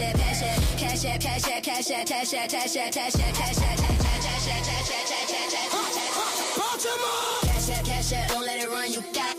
Don't let it run you. Cash app, don't let it run you. Don't. Man, hit that cash app, show some love, man. If y'all got some questions y'all have, man, go ahead and put that in the thing. And yeah. Yeah, I gotta put you out, yo. Yeah, yo. All right, let me put you out. Court Tangerfield, your mother. Yeah, let's get that straight. I love it. Your mother. Now, you figure out why I said your mother. That's how we do it in the black community. You say something reckless, I say your mother. That's how we do it. Let me get you out of here. You don't deserve to be on the programming. Let me get you out of here. Let's see where you at. me see where you at. That comment was stupid anyway. That don't even make no sense. Yeah, let me get you. Get him out of here. Oh, Get shoot. him out of here. Your mother. That's all I can say. That's all I can say. I don't know nothing else to say. At that point, crazy. Yeah, we're gonna have a meeting about that later in the back. I'm getting Hey, now. Huh? Hey, bring Uncle Millionaire up. You see him in the back? No, I don't see nobody. No, I'm not bringing him up. When, where, what back, where? No, that's Suge. Oh, Suge okay. lost his mind. Oh, that's sure. Okay, I got you. I don't interact with him like that. No, sir. No, he don't respect the platform. No, sir. Threaten people with nonsense. I'm not doing that, bro. Once you done threaten me, yo, it's up. Come on, man. Oh yeah, I feel you. I feel you there. What you talking about, bro? What we saying here? Playing. Don't play with my good name. Play with that's all I got is my family. Got nothing else. That's all I care about. I'm gonna die for mine, right? And I'm gonna live for mine. Yeah. Why can't I see this guy in the chat, man? I gotta get him out of here just for even saying such a ridiculous thing. Man. Must stop the whole show to get this nut. Let me see. Shooters already got him, probably. Man, y'all gotta get him out of here, man. Get him out. He done. Court Tanglefield. Yeah, get Tanglefield up out of here, man. Man, I got you. Yeah, you out of here, yo. You banned up out of there, yo. You out the game. Yeah, I don't even ban people, yo. Begging. Tripping. What's up, Savio? What's good, man? Welcome to the show, man. What's your question, man? What you got for us, What's man? up, Aunt? What's up, Aunt? I don't really have a lot of questions. I just appreciate the information. And I was just thinking, I think back, I could think back when I first met y'all, and you were on trying to get people to think, change the thinking, get more, get more correct on their information. Yeah. And, I remember the challenges that y'all put me through. I Mm-hmm. remember all the challenges, Oh, and got you. it all helped sharpen me and get me to where I better understand how these things develop. Even though I had an idea and I knew some of it because I was study and I went to school and I learned some of this shit and I retained some of it. Reading the things that I was exposed to through you guys and other people and on my own helped me better recognize the steps that helped us get to where we are. Had these steps not been taken, we'd still be in the Stone Age, And I'm thinking anyway. in our thinking. Yeah, so I've never downed anything that was positive in the African American community nor the indigenous communities, right? Don't do that. I'm intelligent enough not to do that. So this is a lie because they can't handle the information and can't keep up with the pace. So we create narratives, right? What's going on, JJ? What's your question, man? What would you like to add to the show? And I appreciate your support. Appreciate that. Yeah, I just want to get this on the record here, ladies and gentlemen. Shout out to the shout out to the pseudo killers, Lions Den in the building. Let me get this straight now. Did I not hear this right? That Chris Harris said that the Greeks didn't learn anything from the Egyptians. I just want to get that documented before I proceed. You have to ask them. I'm not sure, but there's some things they learned from. You got to remember when they got to Egypt, it was already done. That's when the right. Greeks got there. Look at the time periods, right? So yeah, there's some things they took from them. We can there's a few Greek philosophers that they claim may have traveled to Egypt, like Thales. They said he may have learned geometry from them. Because the Egyptians are the first with geometry. So yeah, there are things. Yeah, I just think at times we overlook what the hell they actually learned. But they did learn some things. Absolutely. But I don't know if Chris said that. Okay. Because my brother Cedric, can I ask you the same Learned question? Because enough you to the get away from that Egyptian mysticism and decided now what, you know what, we got to make nature the authority. All those spooked out, they were not as spooked out as the Egyptians. okay. See, no, we're not talking about religious beliefs. We're talking about some kind of, different sciences and things of that nature. So that's questions catered towards Cedric. All right, go. What's your question? So we're gonna get past the religious aspect, even though they did take some of their gods and infuse them to Greek gods. We know this. But what I'm saying, some of the sciences, arts, things of that nature. So I just want to know, Brother Cedric, are you on the record with Chris Harris saying that they didn't learn anything from the Egyptians? Go ahead, you got the floor. This, again, ladies and gentlemen, is a typical sign of scientific illiteracy at play. Science never talks in absolutes, right? There is interaction in between these two cultures. But at the time the Greeks go to Egypt, it was no longer Egyptian civilization. That's the first point. If you see the complete departure from the Egyptian frame of knowledge, which is mythical cosmology, which we call mythical philosophy, you see Greeks moving into natural philosophy. So if they learn something from the Egyptians, they learn primarily how not to do it. JJ, that is your answer. Okay, so one more thing. So you're saying they didn't learn any medical things from the Egyptians? Go ahead. I see that. No, the Greeks themselves say in their own writings that the Egyptians was renowned in their herbal practices. Yeah, and they also say they was probably the origin of writing. The Greeks say that too. You can look at, you know what I mean? I can We respect can that. read these things. Yeah, I actually read it. I could, you can right, read these things. You gotta get the students in line here. They're messing up the pseudo killers. See, Cedric, put a word in the chat if you vote Cedric off the goddamn on panel. What you're seeing JJ do here is a typical straw man. So I'm entertaining him and I'm dragging him down the rabbit hole. Everyone can go back and look at my series, right? We give chronology, we give credit to ancient practices. Right now, JJ is committing the semantic fallacy again. He's talking about science with the Egyptians and not acknowledging that is within their particular philosophical framework, how they acquired knowledge. We know that when we talk about science, it requires a particular philosophical framework, which we equate to science. So now JJ is doing the semantic confusion and not leading us anywhere. It is what you call the circular argument, round and round and round, which is entailed in a linguistic trap. JJ doesn't understand the terminology he's using. He sees the word science and he equates that, he flattens it down to modern science, and he's looking again at the level of the tools, right? What we talked about yesterday. The whole community is busy at the level of tools, and we are having conversation about systems. Within the pseudo-killer trifecta, Anthony, the God killer, my person, Sosa, we are having a conversation about systems. This is why these groups are academically out of their depth. And JJ is a perfect example for the whole rest of them, the barbershop boys, Reggie the polymath, and all of them. JJ is a perfect example of what we're dealing. Go ahead, okay. JJ. All right.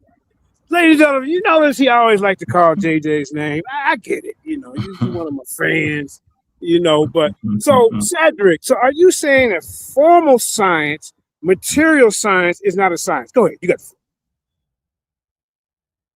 And he continues with the linguistic semantic trap, as if I don't know when we talk about formal science, we're talking about mathematics.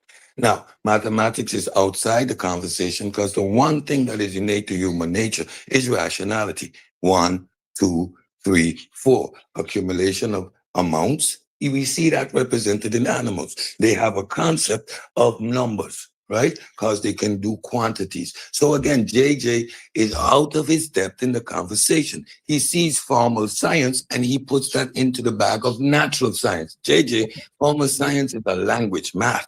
It is not what we're talking about. It's a non sequitur question. Okay. So basically, you're saying just because I'm not talking about what you are talking about, that they didn't have it, that the ancients didn't have formal science, that the ancients didn't have materials. This is out of the depth of your understanding, sir. What you're trying to do is put an argument on me that I ain't even saying. My argument is totally different from what the statement was said. The ancients didn't have science. So right now, ladies and gentlemen, Cedric is out of his league. Oh, hold up, Bill, because you ain't even. I'm finna No, we can't cut that man off, man. Man, come on, yo, we not cutting nobody off, bro. Let that man talk. Go do that over on Garfield channel. See, we trying to educate the people. Now, Cedric wants to make an argument that JJ don't understand what I'm talking about. Well, like I say, I'm asking a question, a plain question. Did these people have formal science and material science? He wants to say, oh, well, this is out of the depths of JJ's full understanding. No, it's not. It's just a basic question. I just want you to admit it. Did they have formal science and material science? I ain't mixing it with natural science, methodological naturalism, none of that, sir. That comes late.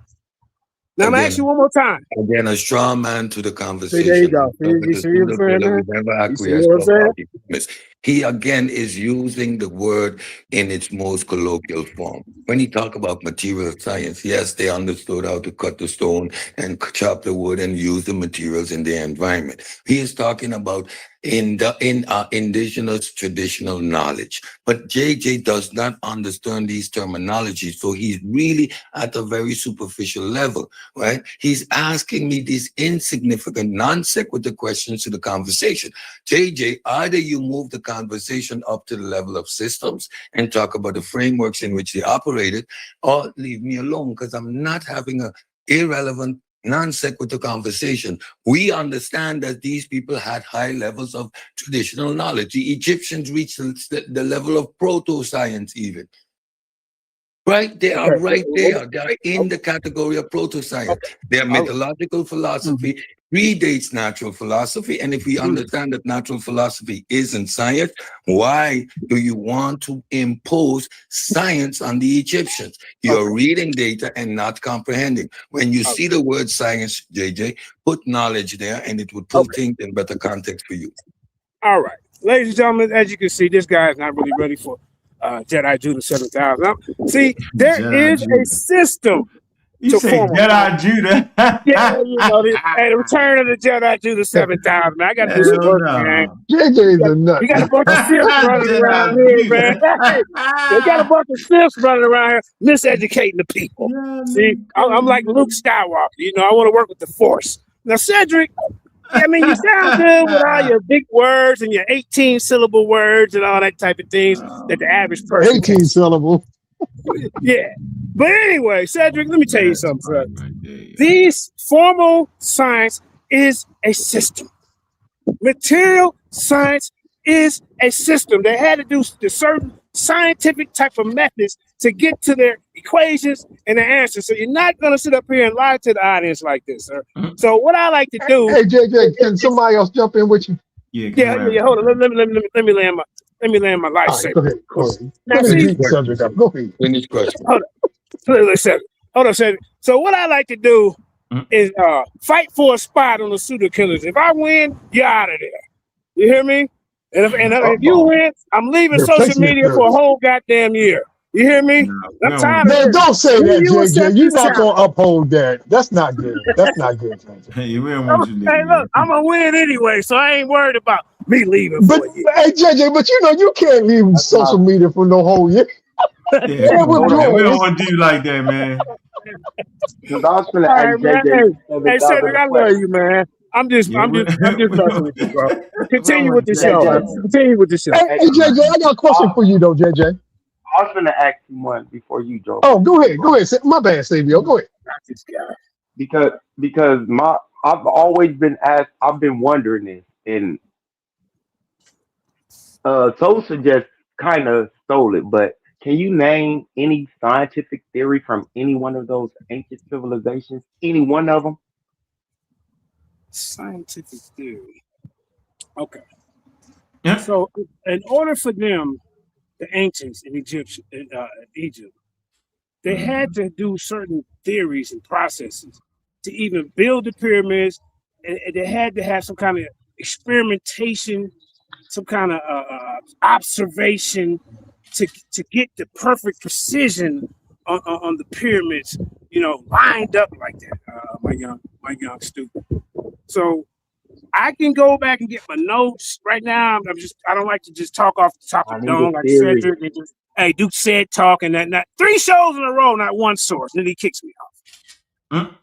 You gotta stop that. But yeah, I'll come back later on. I just need a theory. Okay.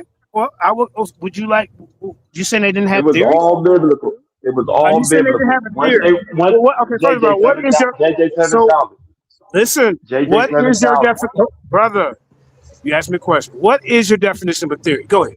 A scientific theory. We know what a scientific theory is. No, go ahead. Tell the audience. Testable, repeatable, and has results at the end that are testable and repeatable. A scientific theory. Okay.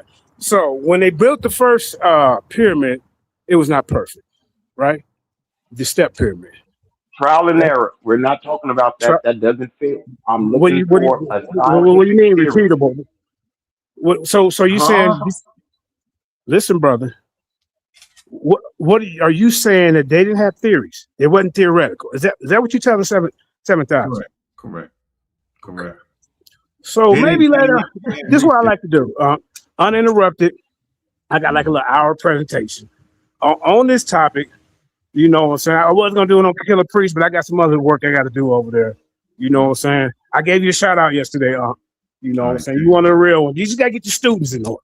But students, man, we all students of nature. You're not. You got that right. You know what I'm saying? But what I like to do is set up a day. I come over here and do some teaching. You see my show was one of the top shows you had in the whole year. The last one was one. Yeah. Well, on Killer Priest. No, that one winning for the last 2 weeks, me and you. But I'm talking about when I came over here on Pseudo Killers. Or was that Community Skeptics? Yeah. That was a good one. You know me, I'll bring out the crowds. See, when Cedric come out, you might get 300-400 views, little average type of fella. But then you work your way up to man, he really got to axe the ground with Cedric, boy. So that's the question. He really got to axe the ground. Yeah, you bugged out. I'm gonna get Cedric trying to go easy. Gonna make him get you. Yeah, hold up. So what I do? Don't poke the bear, bro. Hold up, Isabio, I'm gonna do something for you. Now I want you to get this on record. Are you saying that the Egyptians didn't have any theological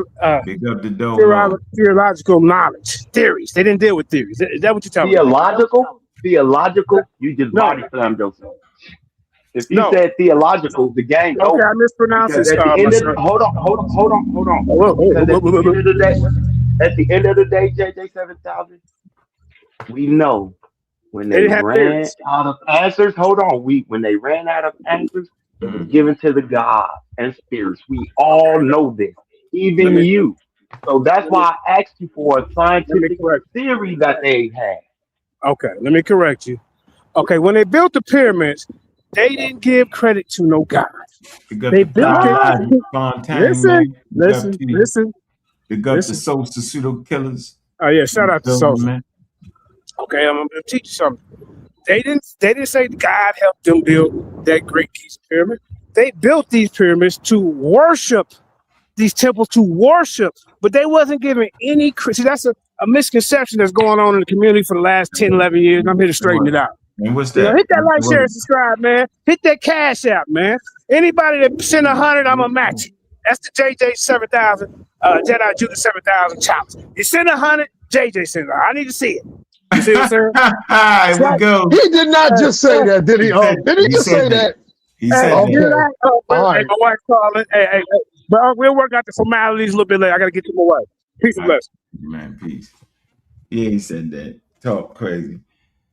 All right. Hey, JJ's a mess. I was gonna tell him make sure he found his best Medunetta reader to find. Hey, that was a good question. My biasness is obvious, right? Anybody else, I would have wanted to take their head off. JJ can do me that, and I just did it perfectly fine. He doing this thing. Yeah, I was thinking that I was going to. That's why I was kind of interrupting, but cut me off because it's like, what are You you got to meet talking the about? Doug. The Doug. You got to get your Doug, man. You're killing the broadcast. Yeah, We got to get him. Come on, bro. Yeah, man. Doug out there biting the neighbor. You out there biting it, bro. What you doing? Oh, wow. So that's why that expert we got coming on is very important, because he understands why and how each culture formulate their own knowledge system. I don't know why y'all think that science is unto itself, like it sits by itself. It doesn't. It's based off accumulated knowledge of humanity, actually, right? That's why you can't mark a point where science comes from one particular place. It actually doesn't. It's accumulated knowledge from different places, different human beings, different walks of life. And, science is a human endeavor. And we know this because you can practice science all over the world. If it was culturally intensive, then there'd be issues now, wouldn't it? Deities are culturally biased, right? They defend the culture, right? That created those ideas. You know what I mean? And I don't know why people don't get that, bro. I'm saying I don't understand why they don't get it and how they don't get it, but they just don't, man. They don't. We got Gullah jumping on the board. What's up, Gullah? How you doing, brother? What it do? There you go with that. We know what that is, Gullah. Phone ain't working. What's up, the Sosa man? What's good, man? Had that great conversation today. What's good with it? What's up with you, man? What up, Gella? Hey, they clowning us in the chat, yo, because we say Doug, man. Why they gotta do us like that, man? Hey, Get your Doug, yo. all I want to say about the pyramids, I wish JJ was still on here about the pyramids. If that was the case, why we not calling architects scientists today? They probably do want to call them that. Probably do. Crazy, man. Here go the super chat, man. Appreciate you, Kyle. Y'all always so loud, man. He says, I can't suffer through another JJ presentation for 30 days. I still have nightmares from that last one. Yeah, remember, going forward, going forward, your questions got to come through the super chat. Whatever you're going to do, got to. We're not doing that no more. Not wasting my time. It's a waste of time at that point. Right, participate in the show, man. Keep it going. Appreciate you, Kyle. That's love right there, bro. Kyle been doing that from day one. All right. Yeah, Gullah, that makes the point right there. Yeah. How come an engineer is not a scientist? You probably think he is, like Imhotep is a scientist. Zosa is a scientist. Yeah, they do that, man. Yeah. And I don't even know how we got to that part. That never was the conversation at all, yo. Never put ourselves in that framework right there, bro. Never did. Nope. Never did. All right, we had the 2 album out, man. Go ahead. Somebody about to say something? yeah. I was gonna say when you listen, because I was listening to JJ, and it's just the usage of the word science itself. You can throw that in there and to replace it with knowledge, and once you do that, that knowledge becomes somehow scientific. So the pyramid, because they had the knowledge to build pyramids, that's science.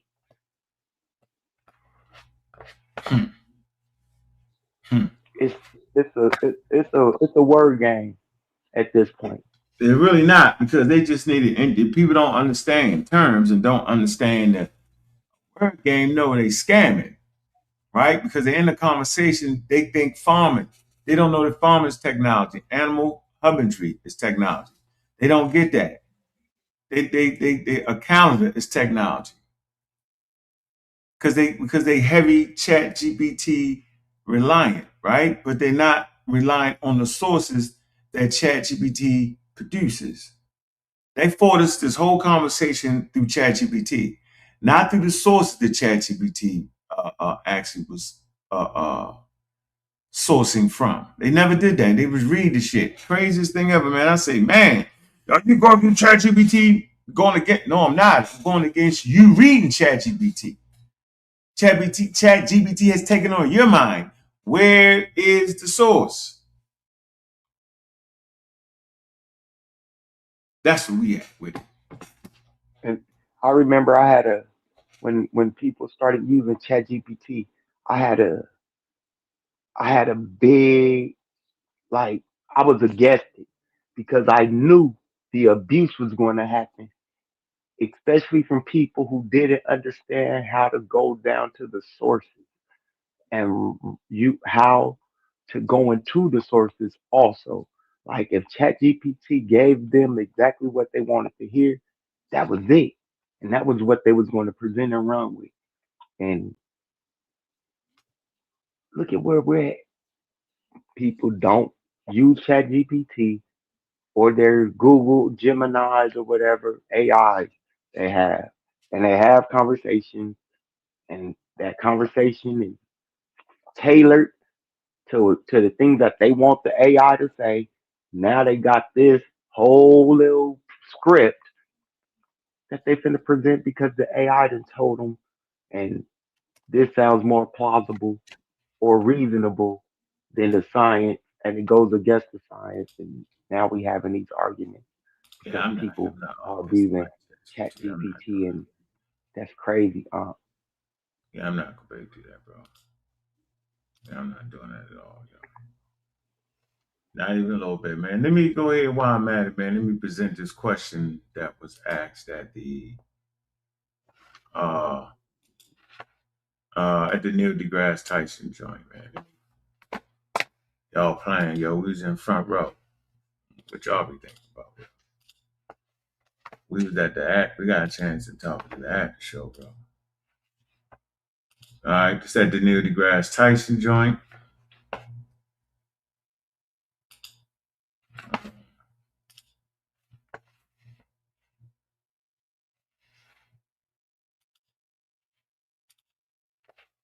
All right, we go. Got to ask a question. How you doing? Oh, right there. There you go. Hey, yo, my name is I'm with the Skeptics and Pseudo Killers. And we transmit science. Skeptics. So we transmit science to the African American community. And the very nature of science is counterintuitive. And the African American community is very religious and traditional. So what techniques do you use to one transmit science, which is counterintuitive, and how do you deal with a very deep religious community? How do you get those ideas? So that's I don't know why. I need the rest of that. And so what he did was, after I asked the question, what he ended up doing is he said, "That's a great question. That's a great question. What I want to do is I'm gonna say that for last." He gave us about a good Joe, what'd you say? He gave us about a good 20 minutes. Joe was gone again. Turn the volume up. Y'all couldn't hear that? Let me see. It was low, but I heard it. Yeah, I can't get that back up loud. Man, I'm at the wait. I'll download that video. All right. Yeah, the volume won't turn up on that. Nope. Nope. That was a great one right there, though. So let me show y'all this real quick. Man, like and subscribe to videos, man. Make sure y'all support the family of shows. TED Talk, Galaxy and Beyond. Great shows. You going on today, Cedric? Yes, sir. 4:30 as scheduled. Taking us down the road, the rabbit hole. We are going to explore Descartes today and tomorrow Hume. So I'm taking us through the philosophers that established methodological naturalism, which is the dagger in this whole conversation of whether who or what is a scientist. These are natural philosophers establishing a new system in which they would operate. This would eventually lead to a group of people called scientists, but they are definitely not. Are you familiar with man? Oh, how long was you on the thing? How long was you? Did you hear we're gonna have a guest speaker next week? Yes, and you were illustrating that he's going to talk about the empirical no, the epistemic, what's the next word? Epistemic regimes. Yeah, epistemic regimes. And that is a perfectly good way of using these words. It puts each regime, each culture as a regime, and it's epistemic. It's a way of gathering knowledge.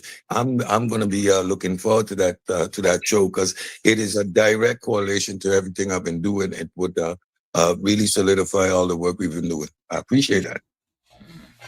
Yeah, Huddle Group 100, that's a great question, but we won't be able to get to it, man. The only way we get the questions is through the super chats, right? So if it's $1, $2, whatever it is, that's the only way we're going to be able to read your question to the audience, man. We got to change gears here, man. We got these experts coming through. It ain't never free. It's never free. The process ain't free. Sometimes there are fees associated with it, and support is needed. We got to keep the channel going. It's an important thing to do. All right. And that's a great question though. Y'all got to go in the chat and read the question, figure that idea out for yourself. Great question though. But yeah, man, I was trying to get a day going. I don't see it. I thought I sent the picture. Yeah, next time, bro. No problem. That's how we get out. That's how we get our thing across. Let me see if I can get right here. Damn. I want to kind of show y'all I don't know why I don't see it. Goodness, man. Could have sworn I sent this picture here. I want y'all to see the picture. Let me see. Okay. All right.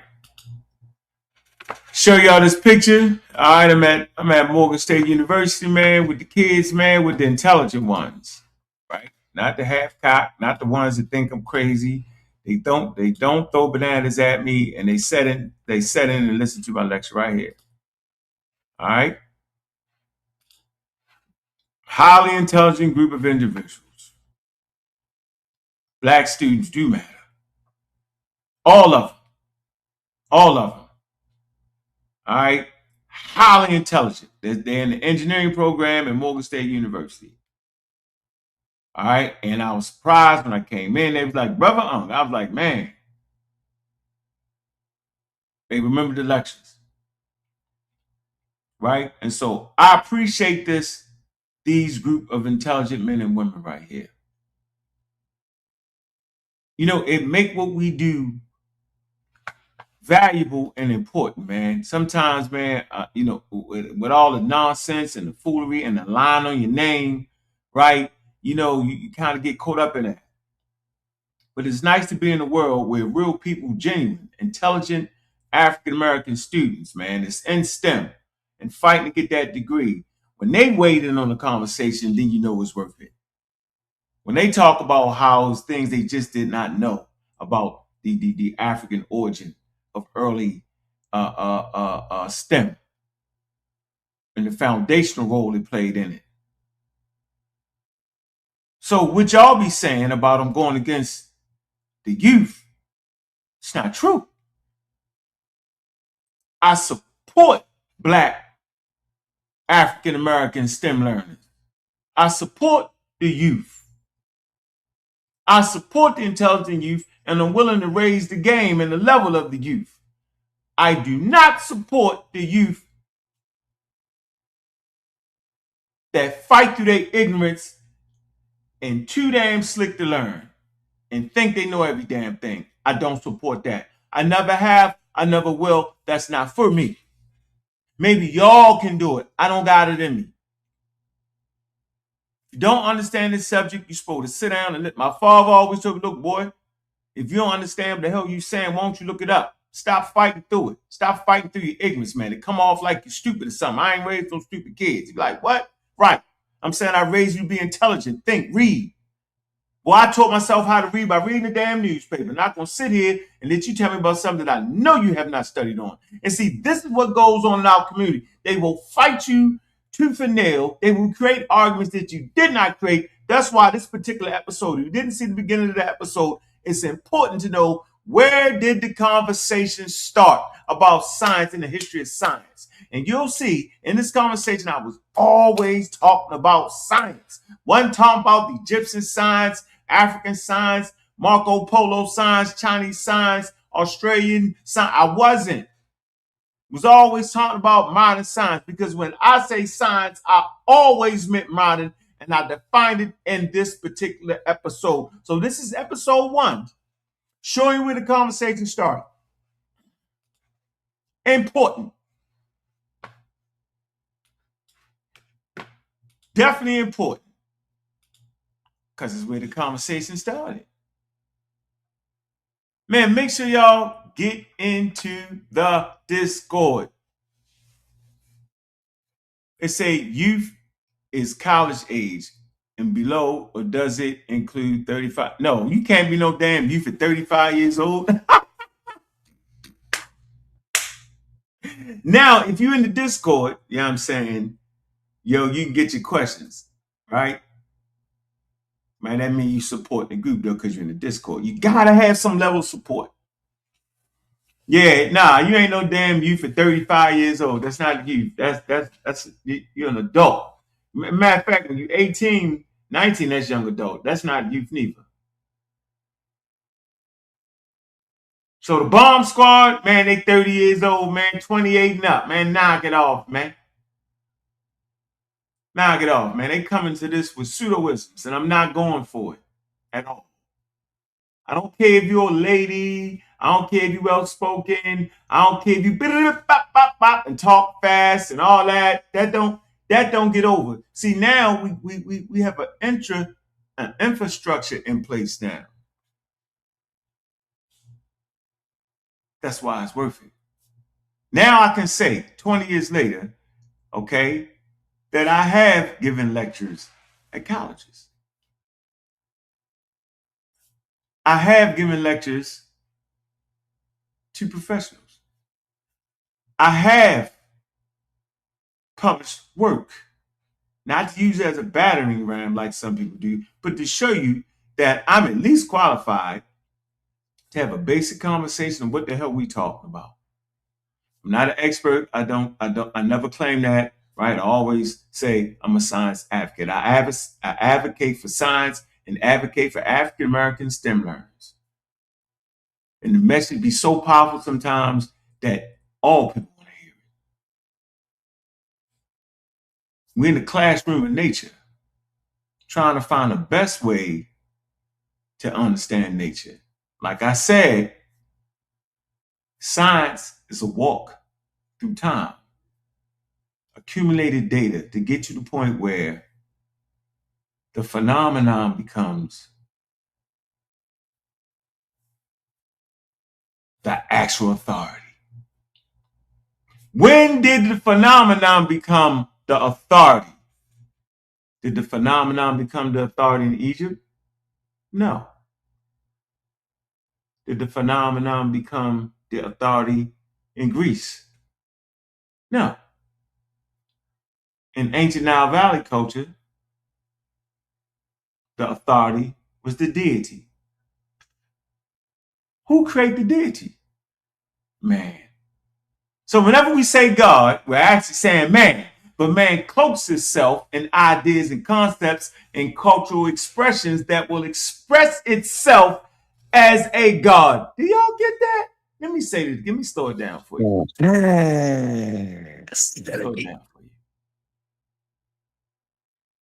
The deity in ancient times was the authority.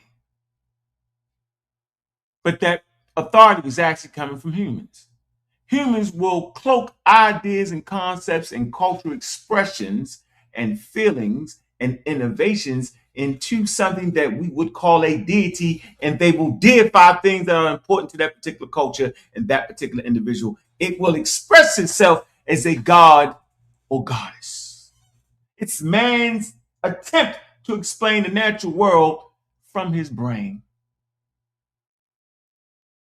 We get to Greece.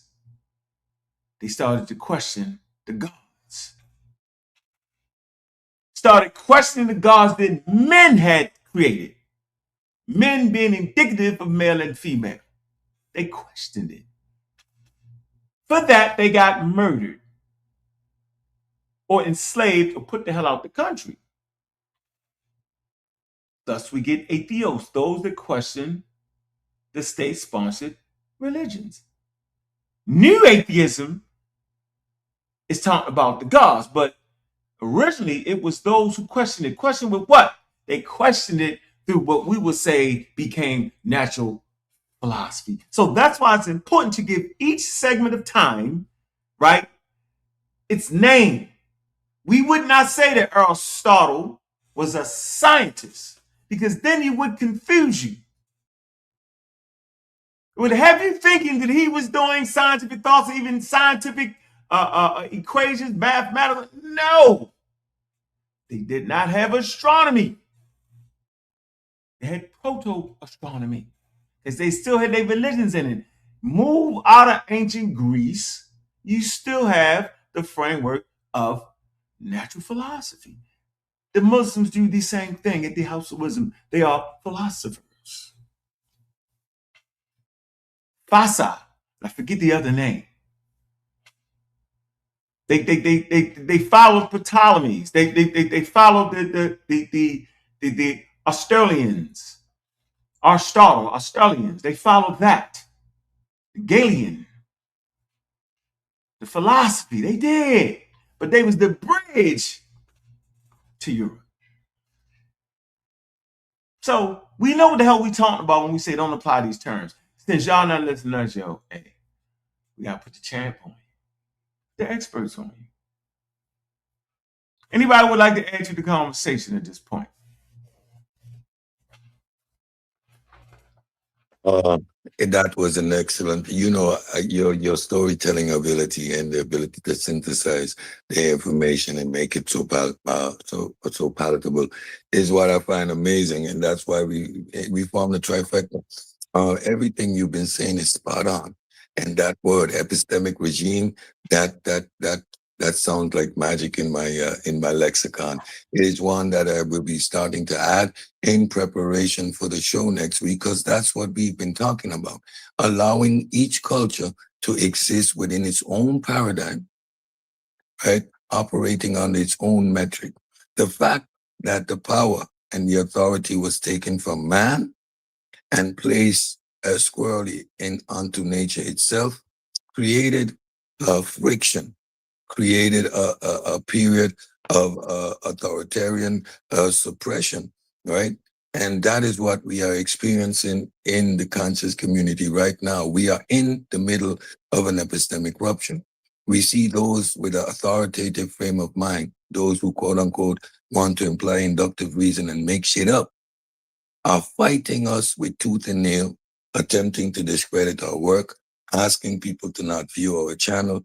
Effectively, they are executing a witch hunt on several channels throughout the YouTube streets. But it is a sign of a dying concept. It is a sign of a shift towards empiricism, and it is a shift towards where the community needs to be, scientific literacy. At no point in time have any one of us attempted to take away your gods. What we are giving you is the instruments and the tools to navigate reality. Man, that's a point well taken right there, man. Let's read that. Space Age African Astronomy Club. It says, live telescope viewing tonight. Make sure y'all be there on the PK channel, man. I think that's going down probably like 8, 9. I'm not sure. Anthony got to let us know, man. But yeah, y'all make sure you go ahead and do that. Tune in. If you're not subscribed to Pseudo Killers, like and subscribe, man. We got excellent programming. Piggyback off the conversations to go into way more detail as each individual can in a particular fields of study. But yeah, if y'all want to see the live telescope view, you need to do it. I actually got an app on my phone. My son sent it to me. He likes to go outside and look at the stars, take the telescope out there. My man is active, right? But yeah, tonight, I guess around 9ish, live telescope viewing. All right, I think y'all should see that for yourself, man. And then y'all may know the difference between proto-astronomy and astronomy. What's up, Shaz Move, Black African Power, man? I see you. I see you. The Knights to, what's that? Kadosh. Yeah, you can hit that. You can hit that daggone, hit that panel. Right. You know what you talking about, man? About atheism. And I don't know what you're talking about. What I can tell you is what atheism did for me.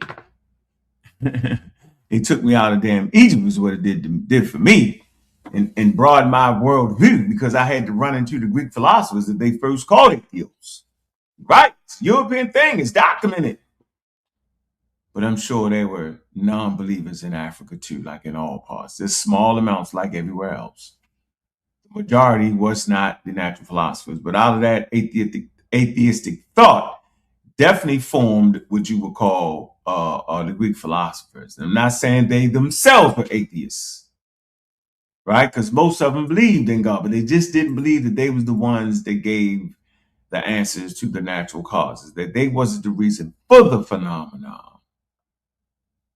So Greece was pushing against the magic. Although the Egyptians made one particular medical papyrus that had diagnosis and prognosis, right? And coherent thought, okay, the magic wasn't completely gone. They did not make a treatise against magic. I'm going to do a whole presentation on the treatise against magic, Greece and Egypt, so y'all can see that all that's important. You got to say you're a charlatan for doing that.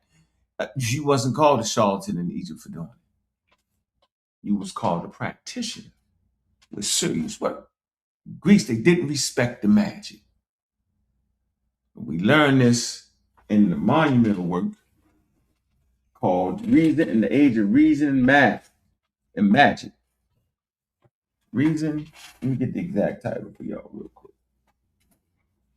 I always gotta have something to read. Now, where is that at? God damn, somebody move that off my daggone.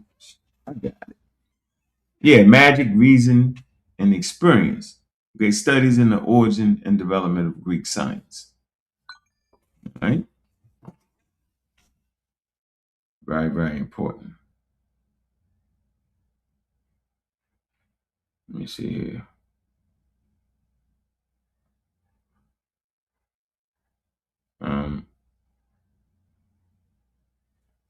All right. Yeah, do a whole presentation on reasoning, magic, and Egyptians. I'm talking, it's just crazy, man. Yep. Yeah, y'all can get a free read of that book in the Discord. It's in the Discord. Thank you, Gold. Pseudo Killer Army, man. In full effect right there. Yep. Yeah. And for the listening audience, man, atheism is not a faith. Only one speaking through their ignorance would ever say such a thing. Yeah, that's wild to me. Ignorance. Yeah, that's sheer ignorance. Yeah, in said talks, we are eventually going to wander into that aspect of human thought, human philosophy, based on the scientific method. And you are going to understand that out of the scientific method, philosophical naturalism was birthed, because observing nature, it led philosophers to realize they had no need for the God of the gaps, right? However, within the realm of science, probability, which we are going to see tomorrow, maintains an open aspect towards all aspects of reality, because we have no certainty. We operate probabilistic. However, based on that same science, you can develop the philosophical naturalism, which indicates that there's only nature, that nature is all that exists. So we are going to get there and explore these things. However, at no point in time, as the pseudo killers, as an organization, or the community of skeptic, are pushing our personal belief system. We are atheists by means of the scientific method. Hey, Gold, where's that book? Magic, Reason, and Experience in the server. What section we got there? Y'all know in the server? Egyptian history? No, it's called Magic by G.E.R. Lloyd. But it's on the Egyptian history. Oh, that's where it's at? No, Yeah. it's not. No, the book ain't on no daggone Egyptian history. The book is on Greece. Studies in the origins and the development of Greek science. Time I'm not going, I can't dive into it. Man. Hey, go, where is that? Somebody mistipped somebody, I know where it's at. I wonder which section would it be in? Would it be in this stuff? Don't we have a section for books? Boy, y'all got I think we On do. the history, book, history. I can't even get to, I don't know, man. Hey, go, put it in the thing for me real quick. Put it in the general chat for me. If we put it in the general chat, I can get right to it. Quick plug, tune in today 4:30 for the next installment of the philosophers who established the scientific method under the philosophy of methodological naturalism. Tune in 4:30.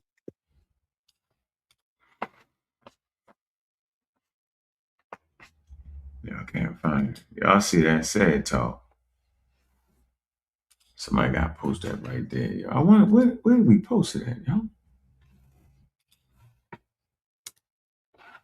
Man, yo. Was it in the wisdom? I wanted to show y'all something. Let me see. Was it in the God Killer joint? Okay. I see. Let's see.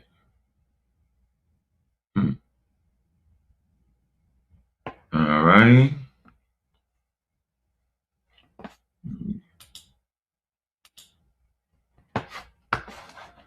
Down, I see. Yeah, go through act of Congress to get to that.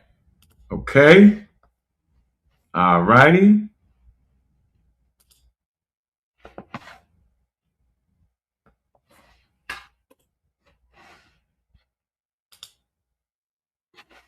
All right. Let me get all that right.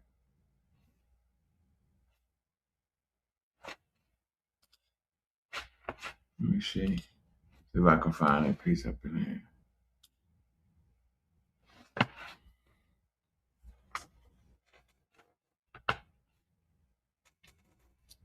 Okay.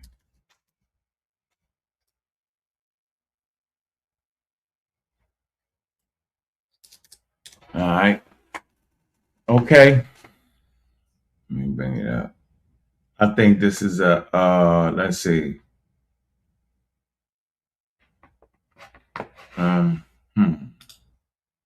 Can't get it there.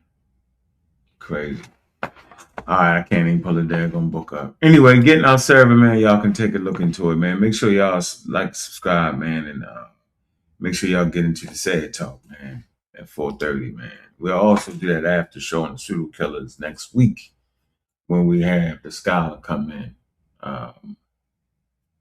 Scott Hendricks. We're gonna have this conversation around science and all that. And is it problematic? Is it not? Y'all can be pleasantly surprised with the answers. So I had that very, very important conversation today, man. It was a great one. I'll go in detail in the damn server. So if you're not part of the server, you're not going to hear the details of the conversation I had. This is another reason why you need to be in the server. We had these dynamic conversations about the experts we coincided with, talked to. We have an incredible Rolodeck of experts that we can access in these different conversations. So I think we're gonna have it like 3 more interviews. Right? You know how we do, we bring them in bunches. Something, right? I'm gonna have an expert that's gonna talk about the psychology of why African Americans say the white man's science. Right? We're also going to have an expert that's going to talk about African religion and did it have philosophy separate from the Greeks? See? So these next 2 experts are going to look like me and you. See, y'all always act like we don't need No. It's about having good quality information, man. Rolodecks are full, man. Big up into the experts, man, to take that risk and jumping on our show. We really appreciate that a lot. I'm going to make a scientific prediction. We are going to find out that indigenous African traditions have deep philosophical ideas and concepts behind them, void of any Egyptian cosmology, void of any Greek concepts, yet intricate, very entwined with nature. And when we see that, we are going to see the holistic nature of their thought process. That's my scientific prediction. Yeah. So the episode 1 was important to show how this damn conversation kicked off, man. What? That fact. Let me see. Let me tell you the funny part. I think I like this part of it right here when I actually go into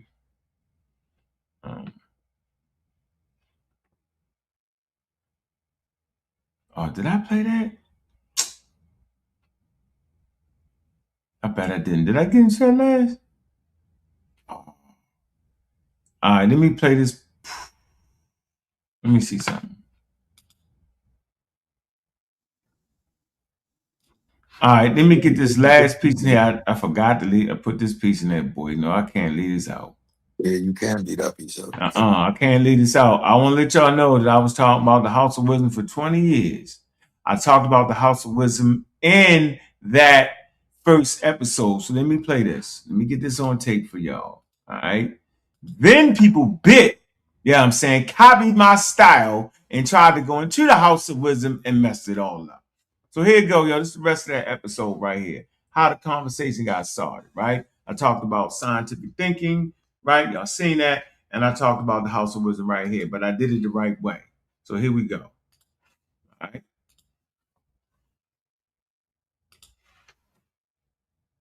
At all.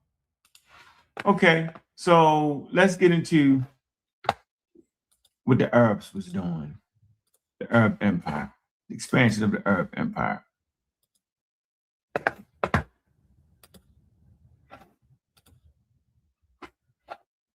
So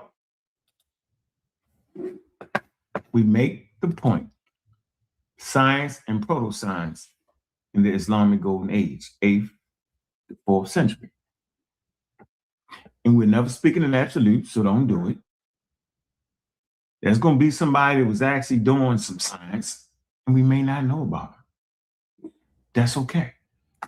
Y'all some absolute people, which is crazy work.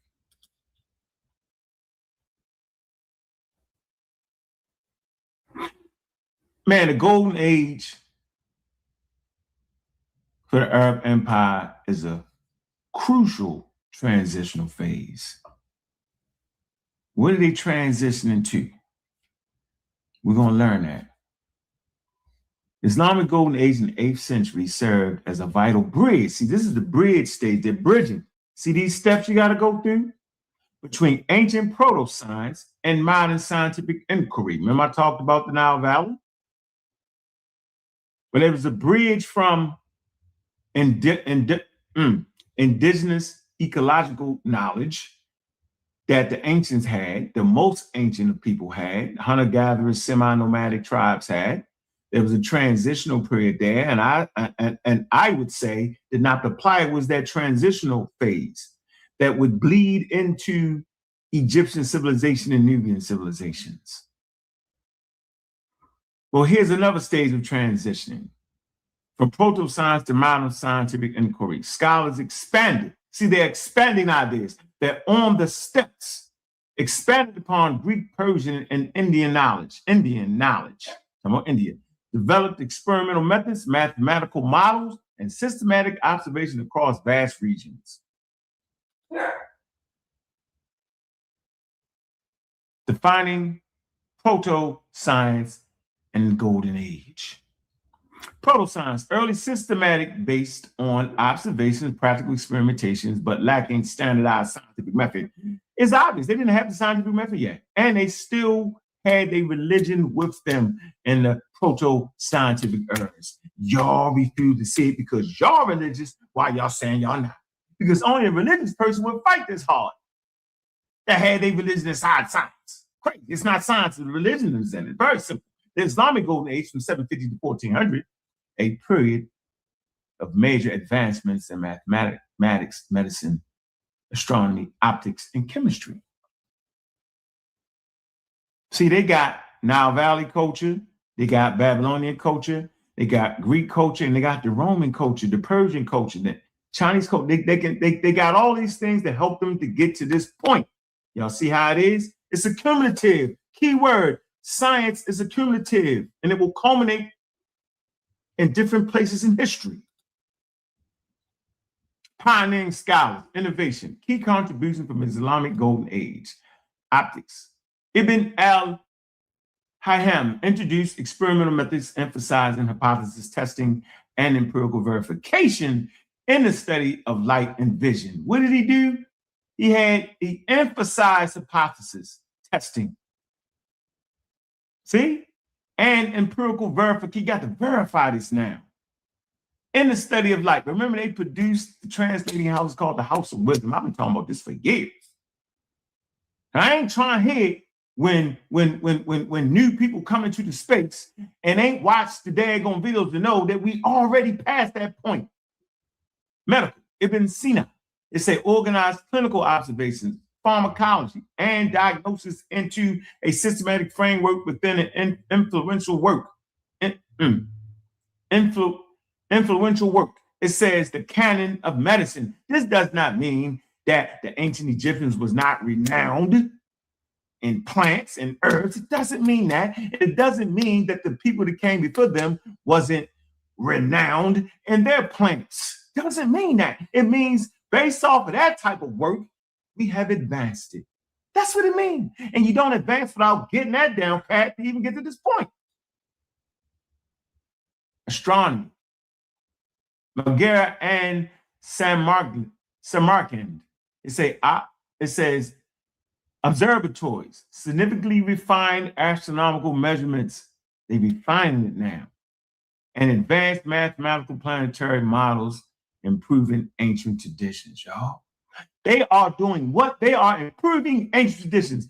Well, you got to know about the ancient traditions to improve it, don't you? Without the ancient traditions, you have nothing to improve. You would have to continue to start over again, which would effectively stop you from moving forward if you had to continue to start over and over and over again. You spend thousands of years of doing it all over again. Now, tripping. Chemistry. Zabar ibn Hayyan developed fundamental laboratory techniques, including distillation, filtration, and crystallization, critical for chemical processes. You don't just dive into chemistry. Like y'all just wanted to dive into chemistry 177,000 years ago. Stop it. Knock it off. An enduring legacy. Sophisticated knowledge, methodology, development during the Islamic Golden Age profoundly influenced later European scientists. See that? They influence European scientists, including figures like, Copernicus, Kepler, and Galileo.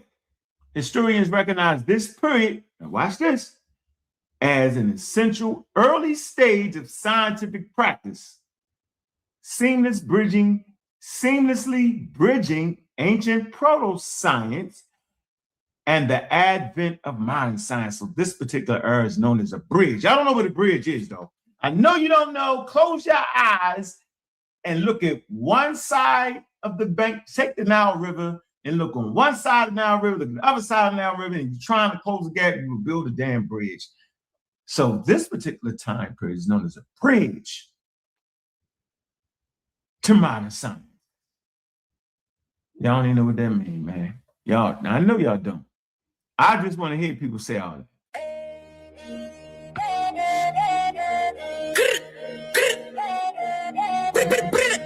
Hilltop hustler, Bobby Banger in this blitz. Hilltop hustler, Bobby Banger. Bobby Banger in this blitz, yeah. We click different. Rags to riches, now the whole squad move efficient. Yeah, the whole squad move efficient. Ha ha ha ha ha. Yeah, Bobby banging his bitches, the whole squad moving and fishing. Look, man, let's look at the date of this so we don't get that confused, right? Because they confused, right? I told y'all. I said everything before they said it.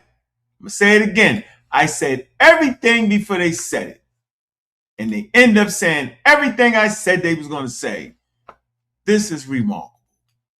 Must have been reading the palms. Y'all see it right here. This is March the 20th, 2026. This is where the conversation started. So I already had presentations on the quote-unquote Islamic golden age, but I framed it properly without my biases. Already. Hit it again. Before the barbershop boys jumped in with their wild presentations, making up shit. It's the craziest thing ever, man. I mean, crazy work.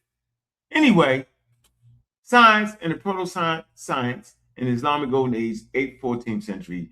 We already did that. We was ahead of the game. All right? There you go. March 20th. Gotta put that on there. If I don't put that on there, they swear they did it on a thing first, didn't do nothing. Let's knock it off, man. Crazy. Now answer no question. Put $1 in that super chat and we can answer that question. All right. Big up to Kyle. Big up to Fetty because they did remarkable work on that presentation they did. It wasn't a physical presentation. It wasn't a presentation with slides. It was a presentation of promoting scientific thought in the midst of a bunch of nuts, like I said, coming up with crazy ideas. Nonsense, making up stuff on the fly just to fight the argument in the conversation, man. Where you at, Joe? You still on here or you out working? Where you at? Drop this link again if y'all want to get in here, man. I guess we might have to dive into the daggone server.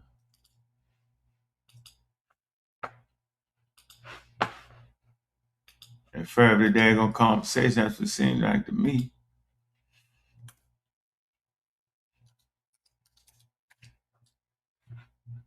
That's what it definitely seeming like to me.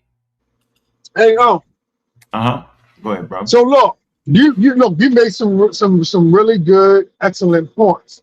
Mm-hmm. And you know, one of the I see some of the comments. One of the hangups is that, you know, like so coming up with algebra, like let's think about like the, you know, the Arabs coming up with the algebra, right? When not Arabs, I'm sorry, Arabs coming up with the algebra. Like that's a serious feat. Yeah. You know what I'm saying? You're talking about Ibn Hab. Yeah. So of course people gonna look at that like it's science, because that's like, yo, wasn't nobody really doing that when this person came up with that. It's pre. So it. Yeah. You can't say proto. Remember, no proto. No proto regiment. A little bit. They took the proto stuff and they started to formulate. They was in the pre-stage, right? They was the bridge. Right. You get it? They was bridge. Yeah. They was the bridge, you know what I'm saying? And then by the time you get to Newton and them, you know what I mean, they like that last little slide. They can slide. You know what I mean? They would be you go from the bridge and then you go from they just there, man. But not quite. They still natural philosophers, right? You need to go ahead and discover that new world. Make you say, oh shit. They still had both groups, the Muslims at the House of Wisdom and Newton and them, they still had too many ties to the old authority, right? Right. Okay. They had too many ties. Go ahead. All right. But I'm just dealing with how our minds today interpret what they were doing. Like people they interpret these things that they were, you know, so brilliantly pulled off. You know, they feel like they was doing science. See what I'm saying? Like people's minds, because they see, you know, like the you know, like what this brought to these civilizations. They say, yo, that's science in their mind, you know. So science is being equated with somebody, you know, doing something that was really good for these other, you know, societies to advance themselves and to survive. Right? I think that's part of the hang up that I'm catching. You know, Yeah, that so is, man. Some an intelligent person once said, "Our people are blind skeptics. They don't trust the experts." yeah, Ah, blind skeptic. Okay. yeah, yeah. The person that said it know who said it. All right, all right.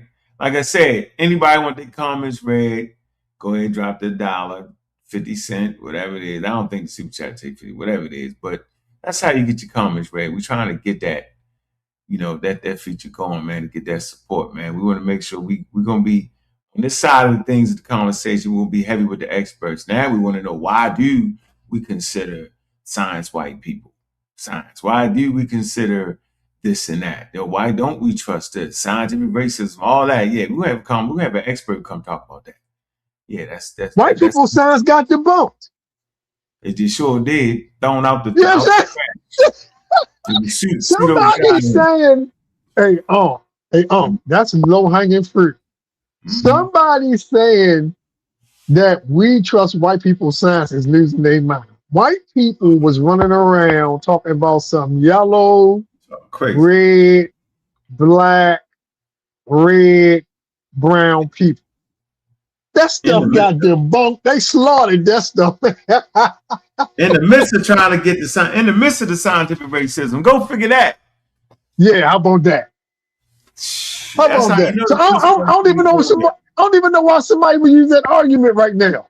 It's like they skipping over history. No, I get it, yo. It sounds logical, don't it? Okay. It sounds logical. That sounds logical until you take into account that they beat them up on it. I know, but they ain't doing it. If you read it, you would know. Okay. Oh, I got you. Right. Oh, they haven't read it. Okay. Yeah, they still they fight like my man from the what's his man name, yo? The guy from the Japanese who kept fighting the war. Himashima, somebody. Let me see who was. Oh, them jokers that was up in the hills, and they finally found out, hey man, the war over. They was ready to shoot. I can't think of the name. Yeah, I know what you're talking about, though. Yeah, I mean, kept fighting. They like that, yo. Crazy. The war over with, yo. We ain't in the 50s. Well, been over for some years. It been over. Yeah, how long? What's talking about, man? To get her ass up out of there. Come on, man. Come on, bro. I mean, come on, yo. Kept fighting, yo. It's a name. It's got. Listen, hold on. Here you go. All right, here you go. Here you go. We're gonna pull it up. It's Hiro Ungo. Yeah, Hiro is Hiro Anda. Let me hieroglyphics. Nah. Don't pay me no mind. Hold on. Hiro Andandra. Hold on. Another. Hiru Another. Here you go, right here. They like that. They like this person. Yeah, they still think we're in the 50s. They think they back there with Martin Luther King and Malcolm X and them. Yeah, here you go. It's your boy right here, yo. Here you go. Yep, was a Japanese soldier who served in the 2nd Lieutenant in the Imperial Japanese Army. It's one of the last Japanese holdouts. It's Onanda continued fighting for nearly 30 years after the war's end. In 1945, carrying out guerrilla warfare on Long Bay Island in the Philippines until 1974. Y'all like them. Y'all them. Wow. Yeah, that's who y'all is, yo. It's that black ideology got you still fighting. You fighting against the racist government. You fighting against you fighting against you can't go to schools. You got to go to separate schools, right? You got to go to separate libraries. You fighting against being called colored, right? You doing that? How you doing? Yeah, you're fighting. He did this, but at least he was still shooting 30 years later. They had to get him up out of there. I was like, man, you done lost your damn mind. run up in people's backyards and they're like, yo, this is my backyard. I think somebody shot him. Came in their backyard and shot him. Shot him. He ain't died though. Yeah, yo, they finally, man, he was so entrenched in it, bro, that they finally had to say, yo, they got like an emperor or something to write something and say, yo, lay your guns down, soldier. That's And a then he serious quit. example, yo. Hey, yo, that's them. That's who I'm fighting against. That's the blackologists. They still fighting 50, 60 years later, man. Wow. That's them, yo. They Wow. got What the was his hero. They got brain the hero doing? What syndrome, was his y'all. brain doing? They got the hero syndrome, Hiru syndrome, Hiru syndrome, Onanda. You got the Hiru Nanda syndrome. Yeah, that's what we're gonna say. Y'all got the Hiru Nanda syndrome. What's that? Yeah, when you keep fighting after war's over, man. Come on, man. Dang, 30 years later. You know, I thought it was like 10 years, like 5 years later. This man said 30. What? Shit. Man. I thought it was 5 years later, man. This thing say 30.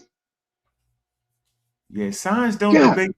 You know what, yo? I'm gonna break this rule right here, man. You know what? I ain't gonna break the rule. And put that in the super chat. You saw something.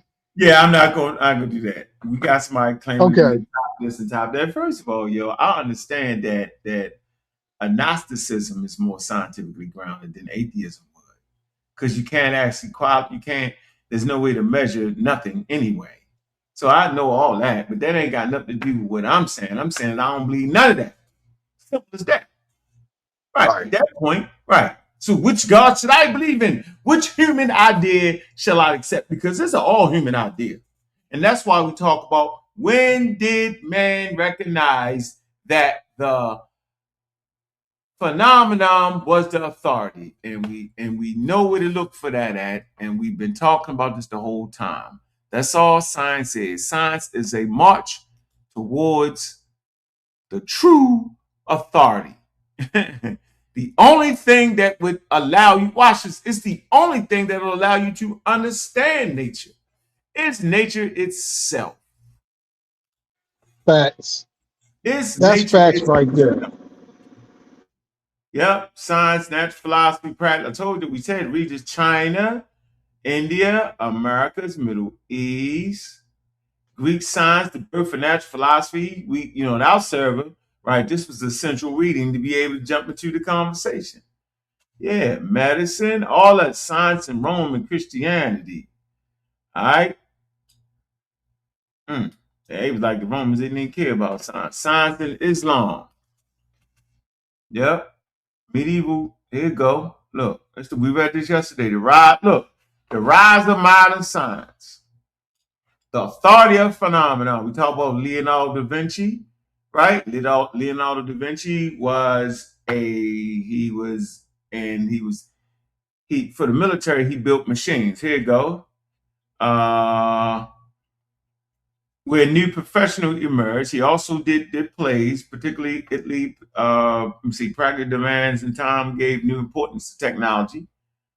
Okay, and new professions emerged. What was the new profession? All right, civil and military engineer. So he was a military engineer, right? And they say these people face practical problems, right, that demanded practical solutions. Leonardo da Vinci is certainly the most famous of them. Okay, though he is much more well known. Okay, y'all know he's the painter. As a painter and a genius, he closely studied human anatomy, right, in order to actually understand. He wanted to show things looking more realistic. All right, look at some of his paintings; they look very, very realistic. So he studied anatomy. So like when I went to art school, I could, the first thing we did was study anatomy. All right, before we drew one thing, we studied anatomy, right? And then we started, the first thing we drew, we drew boxes first, right, to get your hand right. Fucking 3 months straight. It was crazy. Drawing boxes, looking at how to shade the boxes properly, had to do all that. Then the next thing we drew was skeletons. Had to draw skeletons over and over again, right? And then once we mastered drawing skeletons, okay, Then we got to the drawing of the humans, right? Once you do the humans, then you brought in a real naked human being.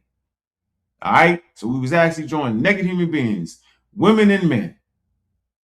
The women had no clothes on at all, and the men had on boxers, right? I guess for obvious reasons. All right. But you don't just start drawing. So basically, he was profound at that. Now, why is this important why is it germane to the conversation, right? He says, because as a sculptor, he mastered the difficult techniques of casting metal.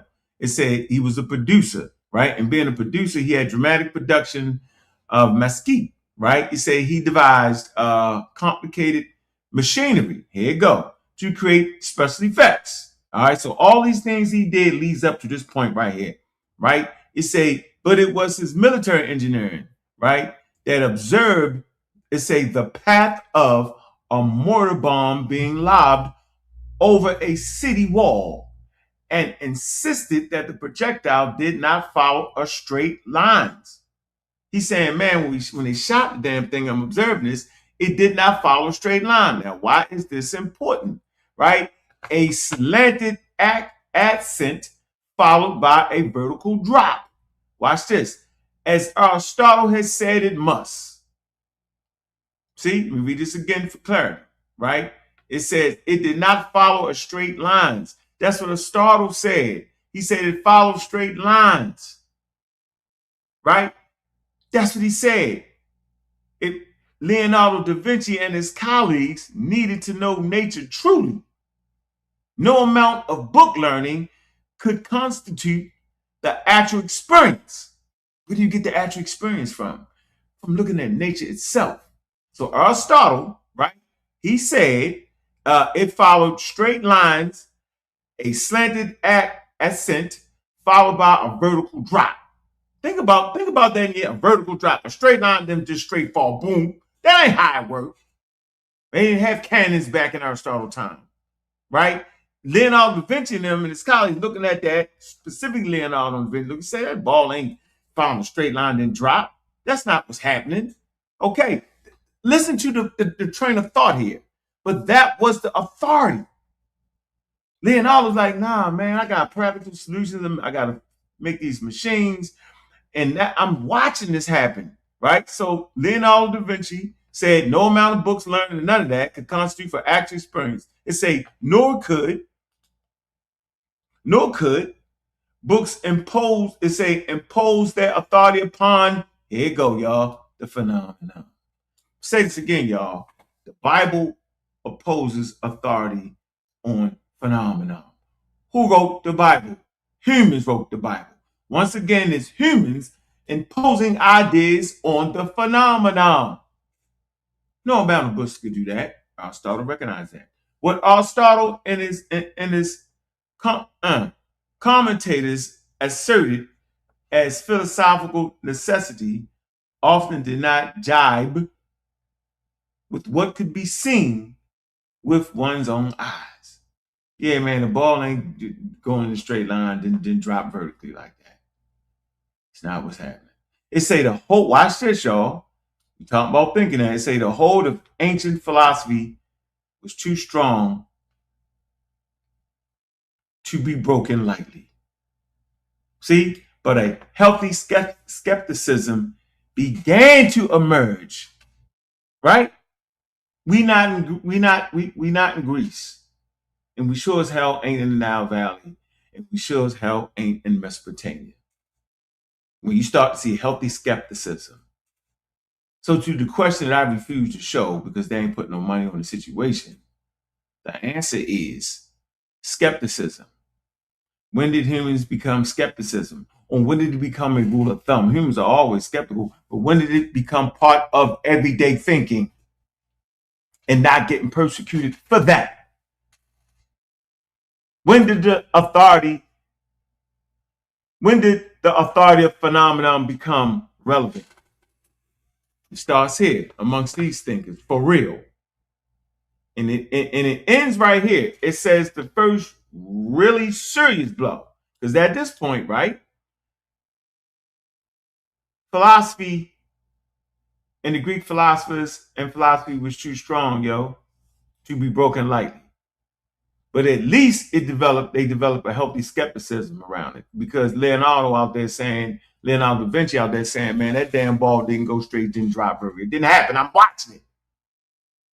But the first really serious blow to traditional acceptance of ancient authorities was the discovery of the New World. I'm going to read this again.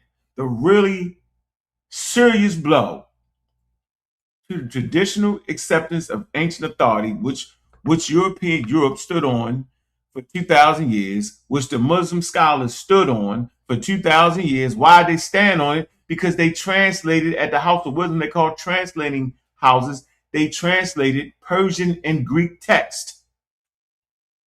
Remember that? Remember I said that? Right. It said it was the discovery of the New World at the end of the 15th century. Ptolemy, the great astronomer and geographer, had insisted, watch this, he insisted that only 3 continents, Europe, Africa, and Asia, existed. As we talked on TED Talk yesterday, we talked about how the Bible only knew about the damn 3 continents. Think about that. Remember I always say, Yeah, I heard that. That was a good conversation between y'all. yeah, I say when you read the Bible, read a map, man. I've been saying this for years, at least 20 years. Matter of fact, me and my son yesterday, he was like, yeah, Dan, you ain't tell us not to be Christians or Muslims or like that. He said, but you did make us realize it's silly. Yeah, Sabio was on that yesterday. He was spitting. He was like, yeah, Dad, you ain't tell us not to be that, but you was showing us ways how it would be silly, like read the Bible with a map. That's what he said. He said, that's crazy. Right, because they only knew the 3 continents, okay? Africa, Europe. That'll make you a skeptic by itself. Oh, that'll make you a skeptic by itself. Yeah, when you start saying, you're like, oh, I'm only talking about a certain place. It say Africa, Asia, and Europe could exist.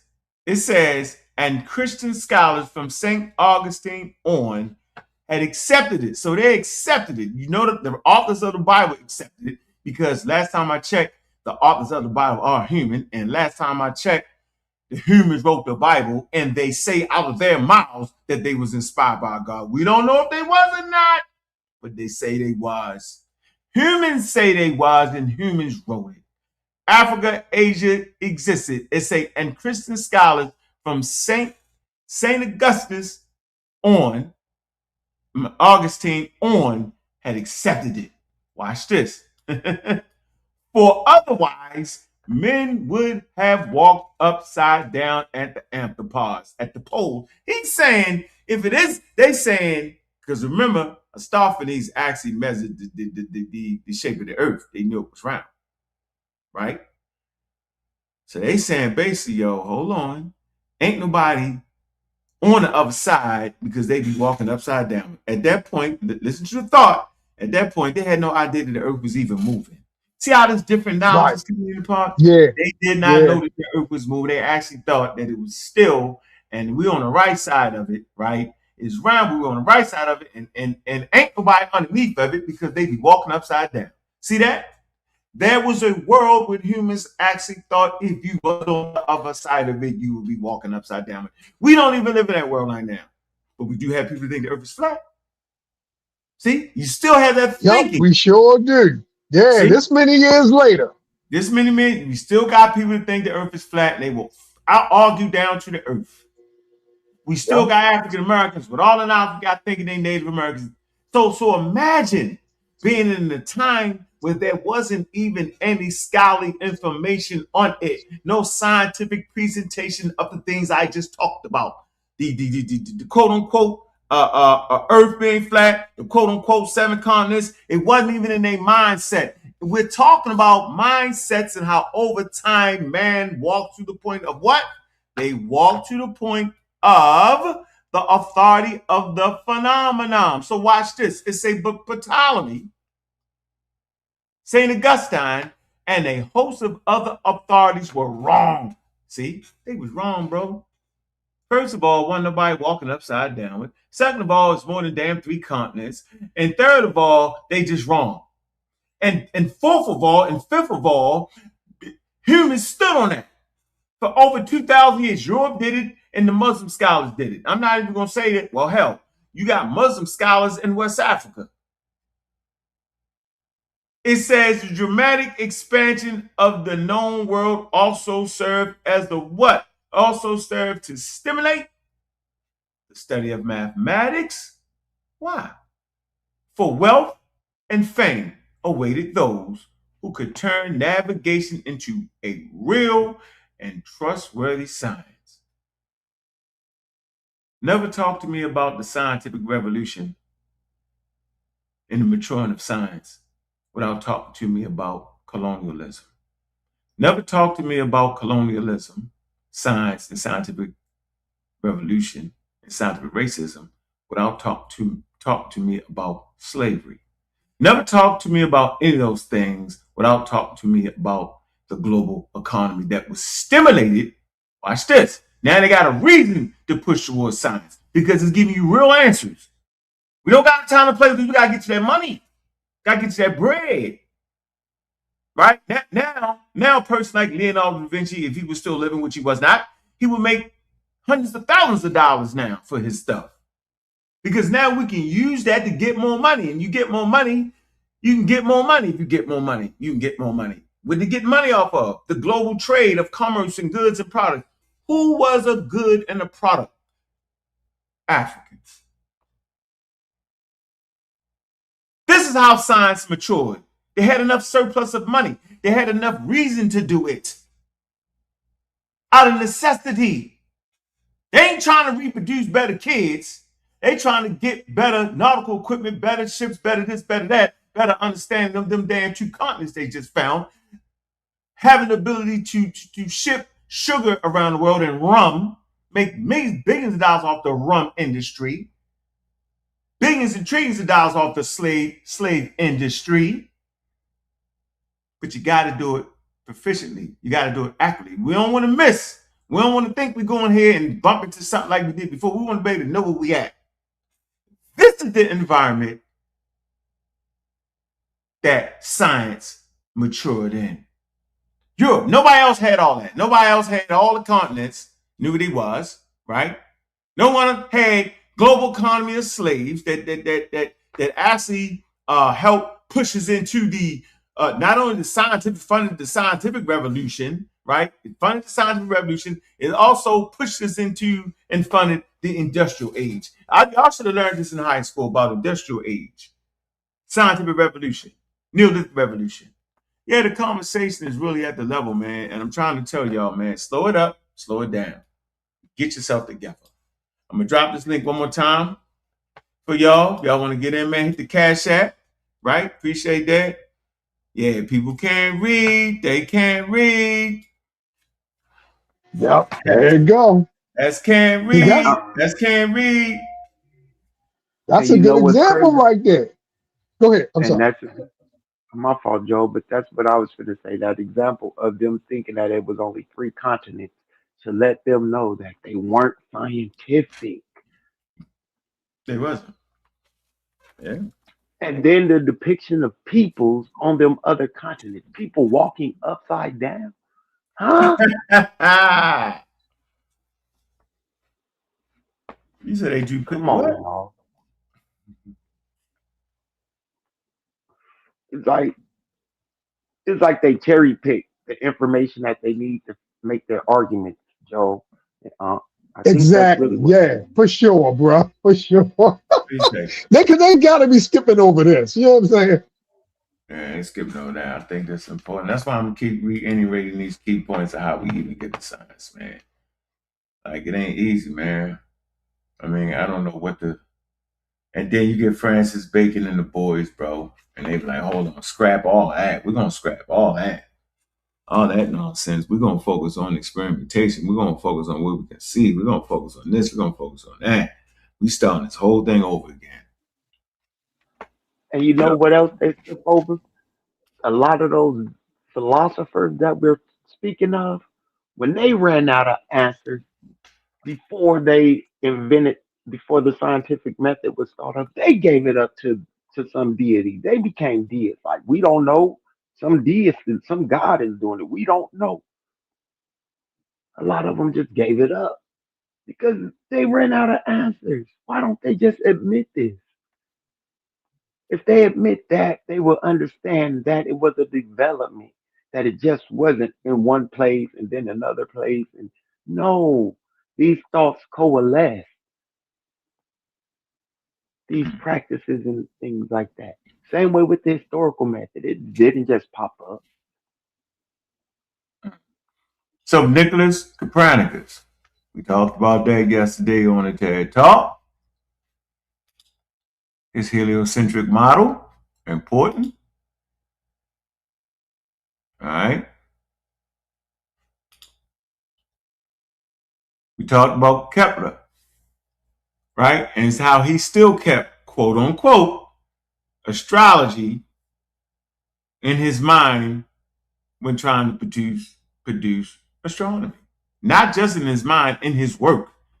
He actually showed how the earth had these celestial bodies had effect on human behavior. This is the great goddamn Kepler we talking about.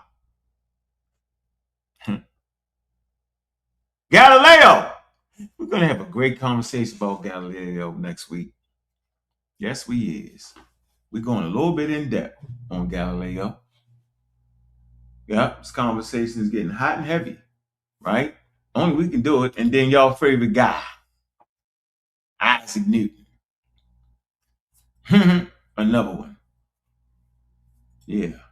All that. And y'all fight. All that. Philosophies. Look, here was something, bro. Look. Here we go. Philosophy naturals. The Principia. Mathematics. You can say the philosophy. Yeah, he's a natural philosopher. Galileo or Galileo. He's a natural philosopher. Charles Darwin. How about Charles Darwin? Charles Darwin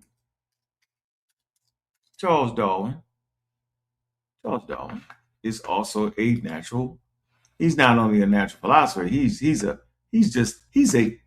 naturalist. It's another stage there. He's an English naturalist. Charles Darwin.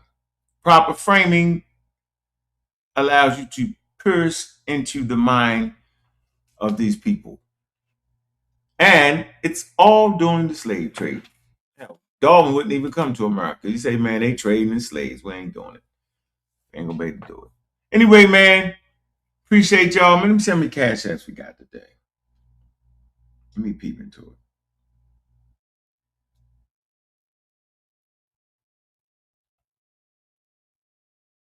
Got two. Let me see. Hey, I'm gonna send you one after you got JJ when you want him. Huh? He gonna have that. I'm gonna send you one after JJ. When you got JJ back on here, where you want him. You heard what he said. Yeah, he said. Give him $100. I'll match it. Okay. Yeah, his wife is that. Boy, you better stop that. They ran him off. We're gonna call his bluff, man. That's what he get for talking too much. Mm-hmm. Ran him off there real quickie. Get off of that, man. So yeah, man, we 3 hours into it, man. I think that's about the sweet spot, man. Shoot. Hey, I just appreciate the show, man. Hope y'all enjoyed it, man. Appreciate your input yesterday, Sabio. I still don't see how that went with that. Can y'all help me make it? Go ahead, Sabio. No, Sabio did good. He did good with that. No. He's not saying that. No. You know, my brain work like, and things got to click together, right? So I understand. Gotcha. I understand the part of the Bible only knowing about 3 continents, right? Okay. Right. But I was thinking more in terms of how did that overthrow the authority? You get it? My mind can't switch. I got to stay right. Oh, it wasn't that it was meant to overthrow. It was going along with Their Right. You gotta thinking went say, along with the yeah, authority. yeah. You gotta say that for me. You get it? Like that's how I learned. You gotta Yeah, say, no, yeah, Uncle, yeah. I'm saying this, right? This is based off. I've heard you. This is what you actually doing. You're actually confirming what I've been saying for 20 Right, years. You're right, actually right. sourcing up on that. No, Uncle, this is actually Yeah, sourcing up on when you say the Bible only knew about the continents, and then the statement is, well, that's all anybody knew about, right? And boom, then that hmm goes right into, well, yeah, right here they bumped into the Americas, and that's what overthrew that whole idea coming from hmm Bible times all the way down. That's how I gotta see it. I can't all over here. No. So that's how that source actually fits in. I just had to get it in my mind on where exactly does it fit in at. It fits in right, to show the overall biblical mindset and and the quote unquote the mindset of those people during that time period. That's where right. that fits in Wow, at. And then the right. discovery of Americas, right, is one of the things that help overthrow the So, right. authority and Yeah, place they out were shook. one They had to phenomenon. be shook. So look, let me say this, y'all. Look, but I shouldn't even say we got over it. We just getting a grip. No, I can't even say that. Go ahead. Shoot, forget it. Hey, look, the Abraham, the Shem, Ham, and Japheth ain't gone nowhere. With some people, No, it's still there. Right. No, I agree. It's still there, man. yeah, it's still It's still there, there. man. Okay, go ahead. No, it's there. You still got people think the earth is flat. You still got African Americans think they're Native Americans. All this with television, all this with tools, all this with all that. They still think that. You still got people that believe in dragons, right? Ghosts and God. You still got people that believe in ghosts right now. They got whole programming. They make money out of Mermaids, buddy. mermaids, all that. You Yep, got people right now Mermaid. that will tell you, that's them airbows, man. I'm a That's the A. psychic. I'm a psychic. And I can read the future, and people spend their money right now. To have their palms read. Yep, yep. Astrology. People still say, man, I'm a Pisces, and I suppose if you X, Y, and Z, and my numbers for this Friday is 22. I'm gonna play that, baby. What's your sign? We all read the horoscopes growing up. Yeah, Yeah, it's still there. It's strong. It's right now. strong. Come on, yo. That ancient ignorance that stopped you from understanding the phenomenon is still there, bro. Why do you think people fight against it? Because they fight against understanding the natural phenomenon. See? Your bias is still there. It's an old ancient thing. See? So yeah, we'll never get an understanding, man. I appreciate the people that did hit the super chat. I'm gonna throw the cash app in that one more time, man, as we parlay up out of here, man. You know what I mean? Definitely appreciate the conversation, man. Had at the level that we have it at, man. Don't nobody else want to hit the link. So yeah, man. Tune in later on. Said we're gonna jump on. I should be finished work by then. I'm gonna dive in and dive out of work today. Friday, I try to do no work. Yeah, this was a good one, man. I'm gonna jump off, man. Y'all brothers have a good one, all right? Peace. All right, man. Appreciate y'all, man. Yo, Appreciate peace. All right, appreciate you, Savio. Any closing words?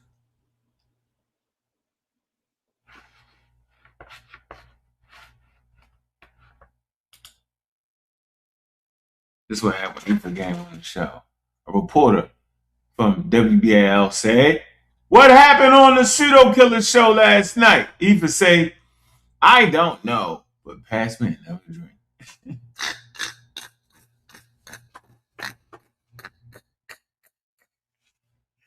Oh, man, make sure y'all support the Guys and Beyond show, man.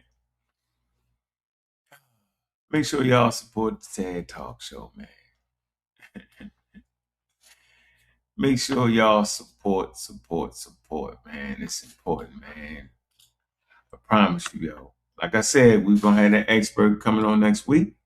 We're gonna talk about those terms, scientists and science. We're going straight for the juggler there. Interesting conversation, man. Man. Yeah, man. I think very important. Hey. God killer will make those ring bass from the cannons. They use me. NW Cole, clear vision. Hilltop roofs, no gimmicks. Montgomery, shift the tempo, race this turn. Info heavy, show sources, don't chit chat, no proof, fall back. Quick, Rogers Ave, where I'm at. Nova Pequee, stay intact. Park Heights, facts ready, Liberty Heights, no ferry. Yo, playing weak, go fast. Peer review, hold that. Methods first, no myth, replicate, then it's legit. God killer, we make bells ring. Bass mechanics, haze ring. You promote pseudo, dust cap. Sink or swim, better adapt. Roger that, talk slick love. Never peak way, move quick love. Show sources, don't chit chat. No proof, fall back. Quick. NW Cold Clear Vision. Hilltop roots, no gimmicks. Correlation ain't cause headlines, love applause. Rogers Ave, no fake flex. Novin Pequee, no late. Dion Riley, facts, steps, say less. Learn up, then rap. Mondom and shift the tempo. Rest this town in 480. Park Heights, facts ready. Liberty Heights, no ferry.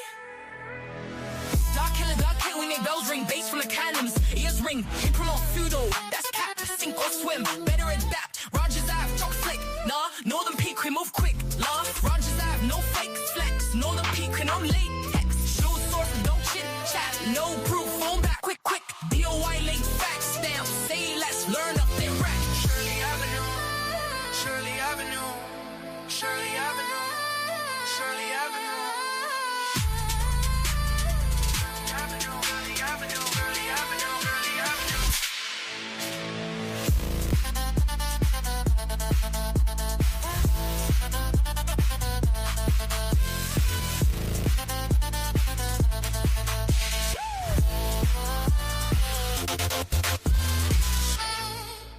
Hey, man, make sure y'all stay literate, man.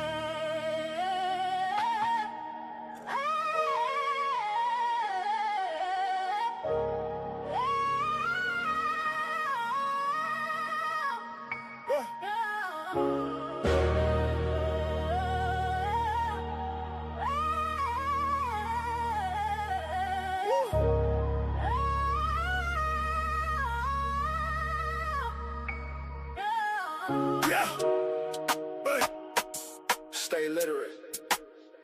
Teachers teaching. Lack of knowledge, it's a deficit. Why don't you get with it? Can you get with it? Monumental task without it. Why not get with it? Niggas get having fits. It never a quick fix. Trick doing tricks for preacher in the pulpit. The religious think science to be a trick, but it's a religious trick. Pull out a blick, pray to Jesus, but still selling bricks. You still don't get it. You're still with it. Now you're in deficit. So what can science fix? Can't fix your ignorance. Your constant belligerence keeps y'all in the trick. In the trick. That's just content. We stay at cap.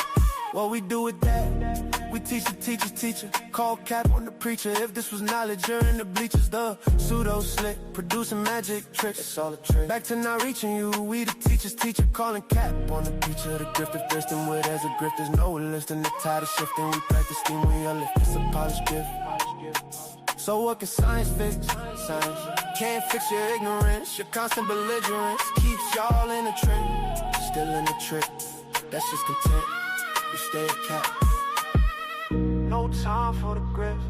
We killing pseudo, no that's lit. Shit stay lit. We never quit. Not one bit. The literacy is lit. Killing them with the science shit. Whoa.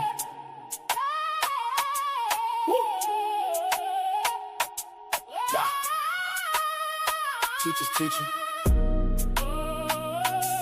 Call cap. Stay lit. Steve.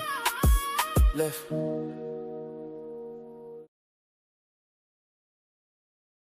Hey, I'm your host, Bobby Banger, man. Greg over there on Star Netted Studios, man. Do my thing again, man. Talk that talk and walk that walk, man. Look, I'm letting the ladder down on Mount Olympus. The ladder represents scientific literacy to education and learning.